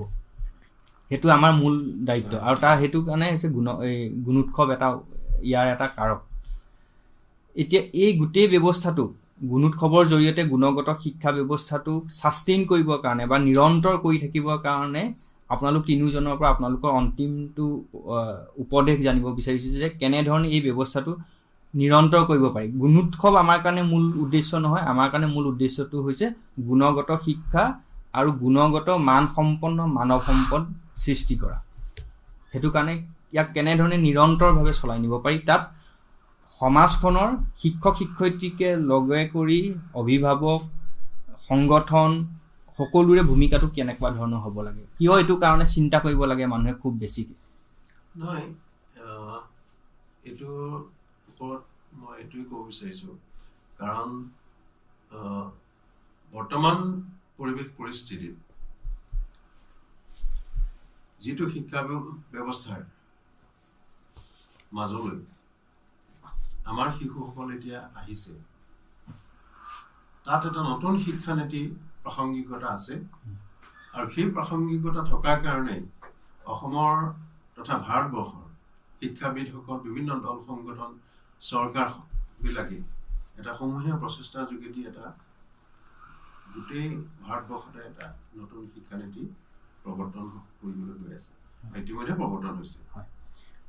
এতিয়া এই যিবিলাক অন্তৰ্নিহিত যিবিলাক সমস্যাবিলাক, এই সমস্যাবিলাকৰ এনালিচিছ হৈছে আৰু তাৰ আধাৰত কিছুমান আঁচনি ইতিমধ্যে গ্ৰহণ কৰিছে। কাৰণ এতিয়া প্ৰযুক্তিগত ব্যৱস্থাপনা এতিয়া বৰ্তমানৰ জেনেৰেশ্যনৰ কাৰণে, বৰ্তমানৰ যিখিনি আমাৰ ছাত্ৰ ছাত্ৰী আছে, তেওঁলোকৰ কাৰণে প্ৰযুক্তিগত শিক্ষাটো তেওঁলোকৰ কাৰণে খুব দৰকাৰী, আৰু এইটো সময়ৰ তাগিদা। এইটো ব্যৱস্থা যদি চৰকাৰে নিদিয়ে, তেতিয়াহ'লে ছাত্ৰ ছাত্ৰীসকলৰ বৌদ্ধিক বিকাশ কেতিয়াও সম্ভৱ নহয়। গতিকে সময়ৰ পৰিস্থিতি মতে এটা শিক্ষা ব্যৱস্থাৰ ইতিমধ্যে শৃংখলাবদ্ধভাৱে, কাৰণ মই ইতিমধ্যে উল্লেখ কৰিছো যে FLN ফাউণ্ডেশ্যনেল লিটাৰেচি এণ্ড নিউমেৰাচি, গতিকে ইয়াৰ FLN প্ৰগ্ৰেমটো এতিয়া কাৰ্যকৰী কৰিবৰ কাৰণে ইতিমধ্যে যাৱতীয় ব্যৱস্থা গ্ৰহণ কৰিছে। ফাউণ্ডেশ্যনৰ যদি ছাকচেছ কৰিব পৰা যায় তেতিয়াহ'লে এই ড্ৰপ আউট চিলড্ৰেনৰ যিটো সমস্যা এইবোৰ লাহে লাহে নাইকিয়া হ'ব। কাৰণ এতিয়া শিক্ষা সেতুৱে এখন বিদ্যালয়ৰ A to Z আৰু নালাগে আৰু শিক্ষা সেতুৱে ইমানখিনি তথ্য এবাৰ যেতিয়া এণ্ট্ৰি হৈ যায় সেইখিনি ডাটাখিনি এণ্ট্ৰি হৈ যাব। নেক্সট বছৰটোৰ কাৰণে যিখিনি ল'ৰা ছোৱালী পালে তেওঁলোকৰ কাৰণে যিখিনি কৰিব লাগে গভৰ্ণমেণ্টৰ ফালৰ পৰা গভৰ্ণমেণ্টে কৰিব, শিক্ষকৰ ফালৰ পৰা শিক্ষকে কৰিব, ছ'চাইটিৰ ফালৰ পৰা ছ'চাইটিয়ে কৰিব, যিবিলাক অবজাৰ্ভ কৰিব লাগে সেইবিলাক অবজাৰ্ভেশ্যন পালন কৰিব। গতিকে মই ভাবোঁ এটা উন্নত ব্যৱস্থাপনাৰ মাজেৰে আমাৰ শিক্ষা ব্যৱস্থা এতিয়া আগবাঢ়িছে আৰু সেইটোৱে এতিয়া আমি ফলটো অহা বছৰ বা 2 বছৰ পিছতে আশা কৰিব নোৱাৰো, কাৰণ এটা চিষ্টেম এটা কাৰ্যকৰী কৰিবলৈ যাওঁতে অলপ সময় লাগে। গতিকে মই ভাবোঁ এতিয়া ফাউণ্ডেশ্যনটো যদি আমি ঠিক কৰিব পৰা যায় তাৰ কাৰণে ছ'চাইটি অলপ আগবাঢ়ি আহিব লাগে। এতিয়া প্ৰথম শ্ৰেণী, দ্বিতীয় শ্ৰেণী, তৃতীয় শ্ৰেণীৰ ল'ৰা ছোৱালী যিখিনি আছে তাৰ গাৰ্জেনসকল বিশেষকৈ সক্ৰিয় ভূমিকা ল'ব লাগে, বিদ্যালয়ত সঘনাই আহিব লাগে আৰু বিদ্যালয়ৰ কাৰ্যক্ৰমবিলাকত তেওঁলোকে অংশগ্ৰহণ কৰিব লাগে। আপুনি কি কয়? আৰু বিশেষকৈ গুণোৎসৱৰ পৰা অভিভাৱক বা অন্যান্য সমাজৰ অংশগ্ৰহণটো বাঢ়িছে বা এইটোৱে কেনেধৰণে নিৰন্তৰ হৈ থাকিব বা ছাষ্টেইন কৰিব পাৰিব? এইটো এটা খুব জটিল প্ৰশ্ন মোৰ কাৰণে। জটিল প্ৰশ্ন মানে আমি সমাজ কৰি আছো হয়, কিন্তু তেওঁলোকৰ যি মানে অংশগ্ৰহণ ভূমিকা সামাজিক অনুষ্ঠানবিলাকত সেইটো খুব উৎসাহবৰ্ধক নহয়। কিন্তু টিচাৰে গাৰ্জেনো হয়, টিচাৰে মাতৃও হয়, বাপেকেও হয়, শিক্ষক শিক্ষয়িত্ৰীসকল গাৰ্জেনো হয়। মই যিটো অঞ্চলত কৰোঁ আমি মানে তেওঁলোকৰ কাৰণে সকলো। গতিকে সমাজ বা পৰিয়াল তেওঁলোকৰ ভূমিকা যি ধৰণে হ'ব লাগে মঞ্জুদাই ছাৰ কোৱাৰ দৰে সেইটো এটা ডেপ মানে সচেতনতা বঢ়াব লাগিব। তেওঁলোক এইটো ক্ষেত্ৰত কৰিবলগীয়া কাম আছে যথেষ্ট আছে। এইটো মই ভাবোঁ সেইকাৰণে যদি আমি আমাৰ এটা ফোন আহিছে, আমি ফোনটো ধৰি লৈছো। নমস্কাৰ। বাইদেউ নমস্কাৰ।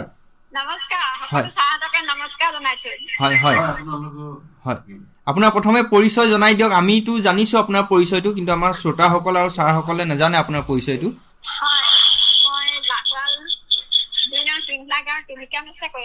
হয়, আপুনি ৰেডিঅ'টোৰ পৰা যদি অকমান আঁতৰি আহে তেতিয়া ইক'টো হয় হয় হয় বাইদেউ কওক। এতিয়া আপুনি অনুষ্ঠানটো শুনি আছে? গুণোৎসৱ মানে কি আজি বুজি পাইছে নে চাগে অলপ? মই এটা প্ৰশ্ন বুজি পাইছো।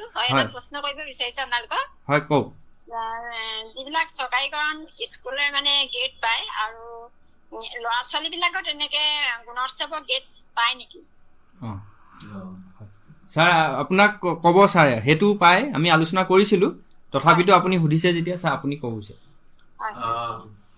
আপোনালৈ অশেষ ধন্যবাদ আপুনি আমাৰ আলোচনাটোত অংশগ্ৰহণ কৰাৰ কাৰণে। যিটো প্ৰশ্ন কৰিছে তাৰ উত্তৰটো মই দিব বিচাৰিছো।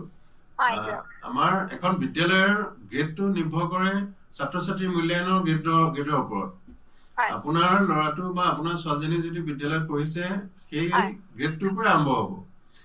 তাত ক্লাছটোত যদি 10জন ছাত্ৰ ছাত্ৰী আছে 10টা গ্ৰেড আহিব মূল্যায়নৰ পাছত। তেনেকে 5টা ক্লাছৰ তেনেধৰণে যিমানখিনি ল'ৰা ছোৱালী আছে সেইমতে গ্ৰেডবিলাক আহিব। গোটেই ছাবজেক্ট বেচিছ গোটেই গ্ৰেডবিলাক অহাৰ পাছত স্কুলখনৰ গ্ৰেড হ'ব। তেনেকে আমাৰ অঞ্চলটোত যিখিনি বিদ্যালয় আছে বা জিলাখনত যিখিনি বিদ্যালয় আছে গোটেই বিদ্যালয়ৰ পৰা এটা গ্ৰেড আহিব আৰু সেইটো গ্ৰেডৰ পৰা আমাৰ জিলাখনৰ গ্ৰেডটো হয়। আৰু আমাৰ যিমানখিনি জিলা আছে এই জিলাখনৰ এটা গ্ৰেড লৈ পেলাই আমাৰ ৰাজ্যিক গ্ৰেডটো নিৰ্ণয় হ'ব। চিষ্টেমটো তেনেকুৱা বাইদেউ, আপোনাৰ ল'ৰাটোৰ পৰাহে আৰম্ভ হৈছে। মানে আপোনাৰ ল'ৰাজনেও এটা গ্ৰেড পাইছে যদি আপোনাৰ ল'ৰাটোৱে স্কুলত পঢ়ি আছে। এতিয়া খালি আমাৰ দায়িত্বটো, অভিভাৱকৰ দায়িত্বটো হৈছে যে মোৰ ল'ৰা বা ছোৱালীজনীয়ে কি গ্ৰেড পাইছে সেইটো জানিব লাগে।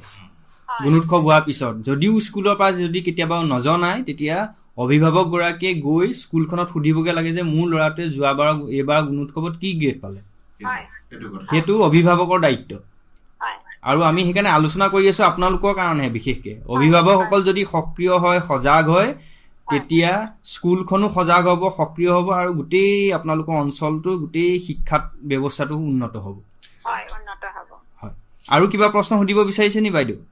আৰু প্ৰশ্ন সুধিব তেনেকে নিবিচাৰো। আৰু আমিও এতিয়া যিবিলাক ল'ৰা ছোৱালী স্কুল নাযায় বা আধাতে এৰি দিছে, তেনেকুৱা বিলাক ল'ৰা ছোৱালীকো আমি বহুত মানে সিহঁতক উৎসাহ দিওঁ, মানে স্কুলত কিয় নগলা, কেলে আধাতে এৰি দিলা, তেনেকে আমি তেনেকে ল'ৰা ছোৱালী বিলাকক মানে বহুত উৎসাহ দি থাকো।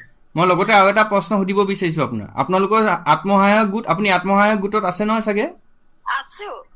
কেতিয়াবা আত্মসহায়ক গোটত আপোনালোকৰ আলোচনা হয় নাই যে আমাৰ আত্মসহায়ক গোটৰ মেম্বাৰৰ কোন ল'ৰা বা ছোৱালী বহুত দিন স্কুললৈ নাই যোৱা, বা সেইবিলাক কেতিয়াবা হয় নে নহয়?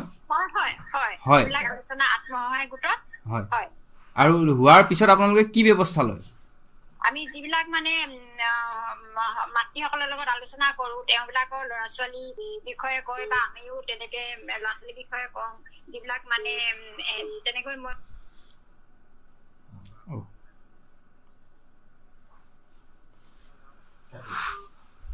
আমাৰ ফোনটো কাট খাই গ'ল। তুলিকা মেজ বাইদেৱে ফোন কৰি আমাক জনালে যে তেওঁলোকে, আৰু বিশেষকৈ সেইটো আত্মসহায়ক গোট, বিশেষকৈ আজিকালি প্ৰায়বিলাক গাঁৱতে আত্মসহায়ক গোটবিলাক আছে। আত্মসহায়ক গোটবিলাকেও এইটো ক্ষেত্ৰত যথেষ্ট কাম কৰিব পাৰে, আৰু বিশেষকৈ মহিলাসকল এইবিলাক ক্ষেত্ৰত যথেষ্ট সক্ৰিয়।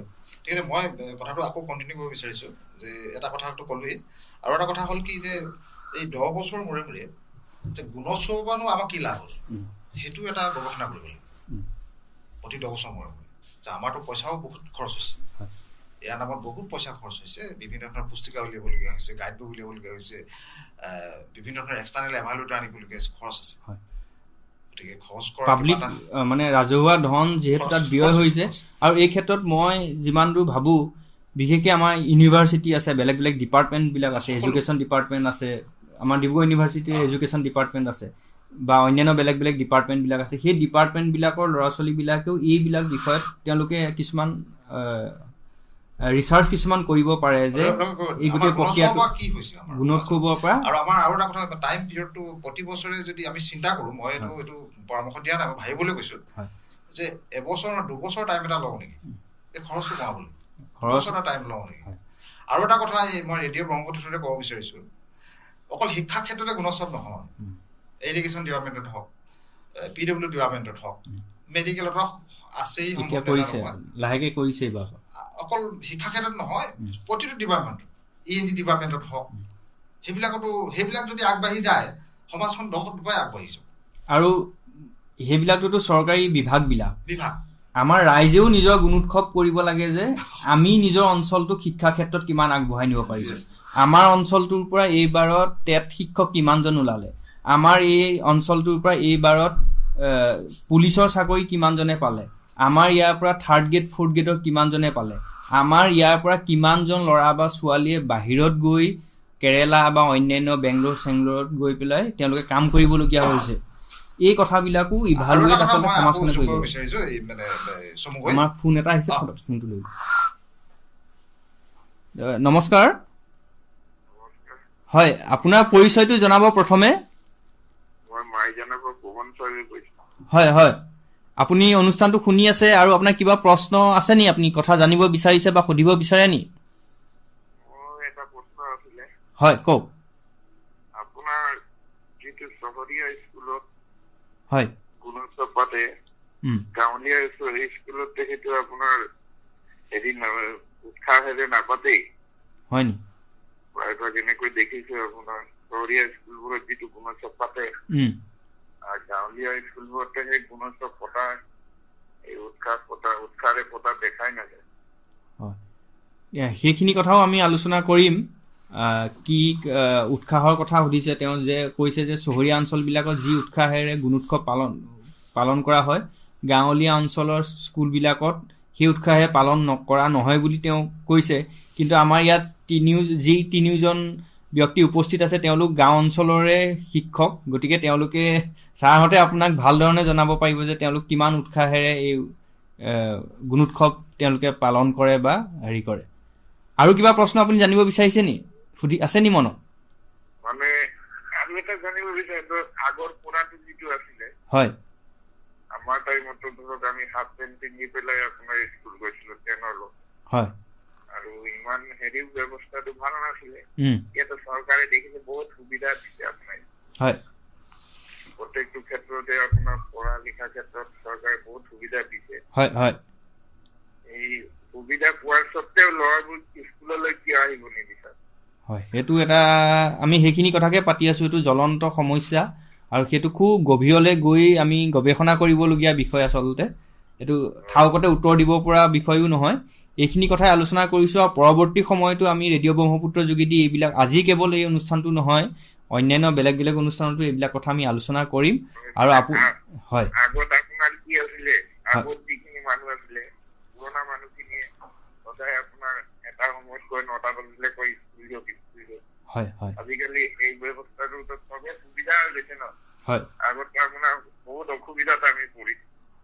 যেনেকে আপোনাৰ ইয়াৰ পৰা গেম বজাত খোজকাঢ়ি যাব লাগে, এতিয়া গাড়ী ঘোঁৰা সেইখিনি সুবিধা পায়, তেনেকে সুবিধা পায়। সেইখিনি কথাই আমি আলোচনা কৰিছো আৰু পৰৱৰ্তী সময়তো আমি আলোচনা কৰিম। আৰু আপুনি আমাৰ আজি অনুষ্ঠানলৈ ফোন কৰাৰ কাৰণে আৰু অনুষ্ঠানটো শুনি থকাৰ কাৰণে আপোনাক ধন্যবাদ জনাইছো। ধন্যবাদ।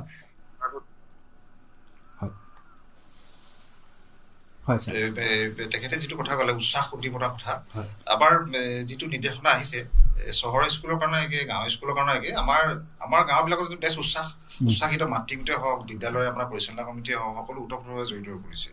আৰু আনকি তাৰমানে তেওঁলোকে সেইটো এটা উৎসৱমুখৰ কৰিবৰ কাৰণে চেষ্টাও কৰিছে। ল'ৰা ছোৱালীবিলাকক ধুনীয়া ধুনীয়া সাজ পোছাক পিন্ধি আমাৰ যিবিলাক সহবিদ্যাৰ্থীৰ দিশ আছে সেইবিলাক দেখাবলৈ লৈছে।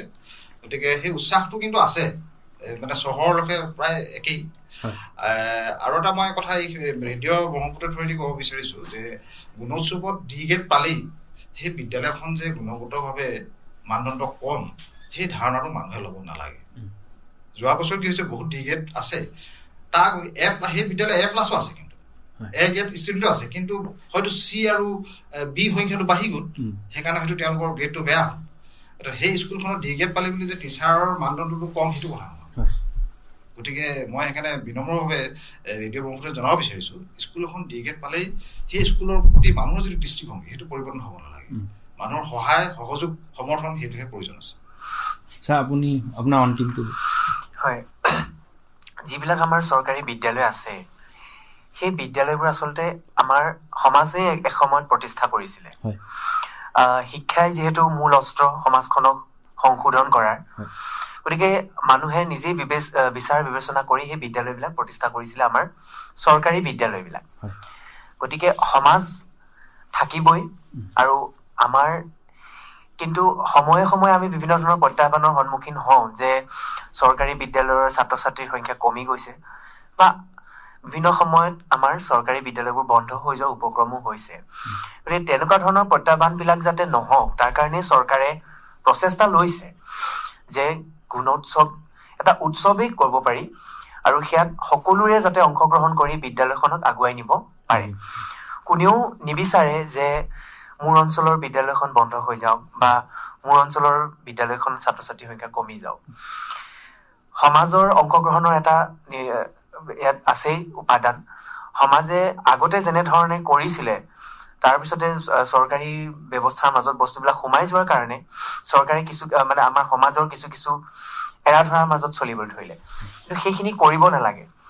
যিহেতু আজি যিখন বিদ্যালয়, সেই বিদ্যালয়খন ব্যক্তিগত হওক বা চৰকাৰী হওক, তাৰ পৰাই যিখিনি আমাৰ ছাত্ৰ ছাত্ৰী আছে, আমাৰ যি সপোন আছে যে 2047 চনৰ ভিতৰত আমাৰ ভাৰতবৰ্ষ এখন উন্নয়ন ৰাষ্ট্ৰ হ'ব।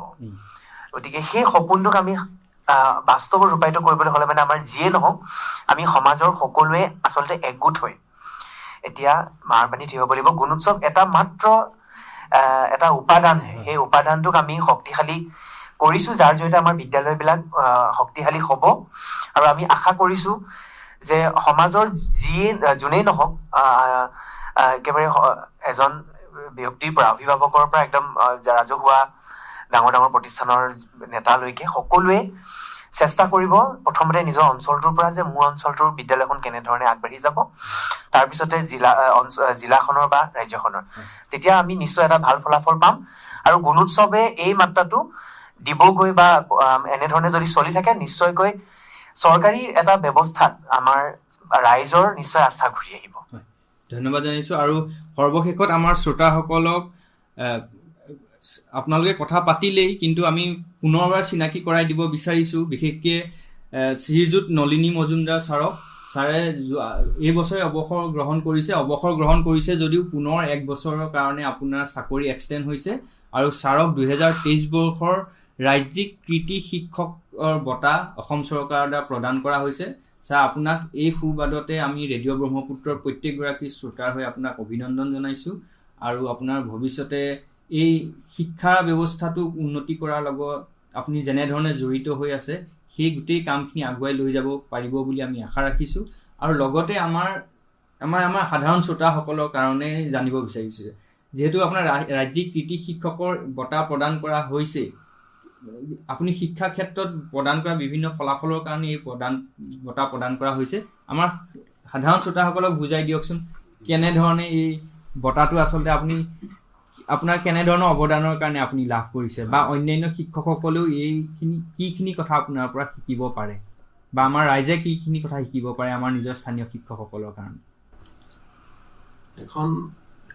এজন শিক্ষকক এই সন্মান দিবলৈ হ'লে কিছুমান কাম নিশ্চয় কৰিব লাগিব, কাৰণ অনলাইন ব্যৱস্থাপনা এতিয়া ইমপ্লিমেণ্ট হৈছে, আৰু অনলাইন ব্যৱস্থাত কিছুমান দিশত কুৱেশ্যন কিছুমান থাকে, প্ৰশ্ন কিছুমান থাকে, কোনকেইটা দিশত আপুনি কাম কৰিছে, শৈক্ষিক দিশত আপোনাৰ অৱদান কেনেকুৱা, ল'ৰা ছোৱালী নামভৰ্তিকৰণৰ ক্ষেত্ৰত আপোনাৰ ভূমিকা কি, সমাজখনৰ কাৰণে আপুনি কি কৰিছে, সমাজৰ লগত কিমান আপুনি জড়িত, সমাজখনৰ বিদ্যালয়খন আগুৱাই নিয়াৰ ক্ষেত্ৰত সেইখিনিত আপুনি কেনেধৰণে কাম কৰিছে, ভূমিকা কেনেকুৱা, আপোনাৰ ডিপাৰ্টমেণ্টত শিক্ষা বিভাগত আপুনি কেনেধৰণে অতিৰিক্ত কাম কিছুমান কৰিছে, সেই কামবিলাক যদি আছে, আৰু শিক্ষা ব্যৱস্থাটোৰ ওপৰত আপোনাৰ কিবা লিখনি কেতিয়াবা লিখিছে নেকি, কাৰোবাৰ সজাগ কৰিবৰ কাৰণে, সমাজক সজাগ কৰিবৰ কাৰণে, তেনেকুৱা ধৰণৰ লিখনি আপোনাৰ আছে নেকি, সেইখিনিও, কাৰণ সেই লিখনিৰ যোগেদিও বহুতখিনি বাৰ্তা যায়। আজি আলোচনা চক্ৰখিনিত যিখিনি কথাখিনি প্ৰকাশ হৈছে, সেইখিনি লিখনি এখন যদি কথাখিনি যদি আমি লিখিলোহেঁতেন, এই লিখনিটোৰ যোগেদিও কিছুমান বাৰ্তা গুচি যাব কোনোবা এখন মেগাজিনৰ যোগেদি। গতিকে এই কথাবিলাক জড়িত হৈ আছে। আৰু মোৰ স্কুলৰ এনৰলমেণ্টটো মই যেতিয়া প্ৰধান শিক্ষকৰ দায়িত্ব লৈছিলোঁ, তেতিয়া মাত্ৰ 170 ল'ৰা ছোৱালী আছিলে, আৰু তাৰপিছত প্ৰতি বছৰে 15টা 20টা ল'ৰা ছোৱালী নতুনকৈ এডমিশ্যন হয় প্ৰতি বছৰে। 360লৈকে মোৰ মানে এনৰলমেণ্ট গ্ৰাফটো বাঢ়ি থাকে। গতিকে যোৱা বছৰ খালি অলপ ল'ৰা ছোৱালী কমিলে, এইকাৰণে কাষতে 2খন আদৰ্শ বিদ্যালয় স্থাপন হ'ল অসম চৰকাৰ। গতিকে তাৰ একাংশ ল'ৰা ছোৱালী তালৈ গ'ল, তথাপিও আমাৰ ল'ৰা ছোৱালী এতিয়াও যথেষ্ট ল'ৰা ছোৱালী আছে, সেইটো এটা মোৰ পজিটিভ চাইন।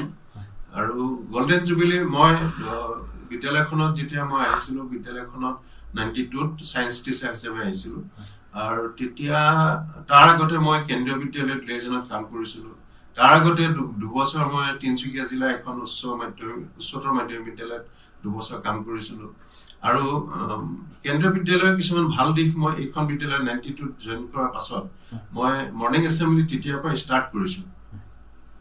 মৰ্ণিং এছেম্বলি যিটো ব্যৱস্থা আমাৰ সৰ্বশিক্ষা মিছনৰ পিছত আহিলে, কিন্তু মই এই বিদ্যালয়খনত 92 জানুৱাৰীৰ পৰাই মই মৰ্ণিং এছেম্বলি ইমপ্লিমেণ্ট কৰিছিলোঁ। আৰু 95ত চিলভাৰ জুবিলি পাতিছিলোঁ বিদ্যালয়খনৰ, কাৰণ সেইখিনি সময়ত বিদ্যালয়খনৰ অৱস্থা বেয়া আছিলে, আৰু তাৰ যোগেদি আন্তঃগাঁথনি যথেষ্টখিনি ডেভেলপ কৰা হ'ল। তাৰপিছতে আকৌ গল্ডেন জুবিলি, এই মোৰ সময়ছোৱাতে গল্ডেন জুবিলি প্ৰধান শিক্ষক হিচাপে মই গল্ডেন জুবিলি পাতিবলৈ সুযোগ সুবিধা পালোঁ, আৰু সেই হিচাপে গল্ডেন জুবিলি খুব সুন্দৰভাৱে আৰু বিভাগীয় কৰ্তৃপক্ষৰ অংশগ্ৰহণেৰে এটা ৰাইজৰ স্বতঃস্ফূৰ্ত সঁহাৰি, এইটো এটা বৰ ডাঙৰ এটা মোৰ এচিভমেণ্ট। গতিকে এটা খুব সুন্দৰ এটা প্ৰগ্ৰেম মই কৰিলোঁ, আৰু সেইটো শিক্ষামন্ত্ৰী হয়তো নলজত আহিলে, শিক্ষামন্ত্ৰীয়ে মোৰ বিদ্যালয় ভ্ৰমণ কৰিছিল, আৰু সেই হিচাপে তেওঁ নিজেও এনালাইচিছ কৰিলে মোৰ বিদ্যালয়খনৰ কাম কাজবিলাকৰ। কাৰণ মোৰ যিটো মানে ব্যৱস্থাপনা, ফাইলৰ যিবিলাক ব্যৱস্থাপনা, যিবিলাক মানে এখন বিদ্যালয়ত যিমান, মোৰ প্ৰায় 60 ওচৰত মোৰ ফাইল আছে, প্ৰায় 60টামান ফাইল আছে। ডিপাৰ্টমেণ্টৰ হয়তো ইমান ফাইল বিচৰা নাছিলে, পাৰ্টিকুলাৰ কেইটামান ফাইল, কিন্তু মই ফাইলিং ব্যৱস্থাটো ইমান সুন্দৰকৈ ৰাখি থৈছোঁ। তাৰ আগতে মই CRCC হিচাপে কাম কৰিছিলোঁ, ৰিচোৰ্চ টিচাৰ হিচাপে কাম কৰিছিলোঁ, AVRCC হিচাপে টেঙাখাত শিক্ষাখণ্ড 3 বছৰ মই ছাৰ্ভিচ দিলোঁ।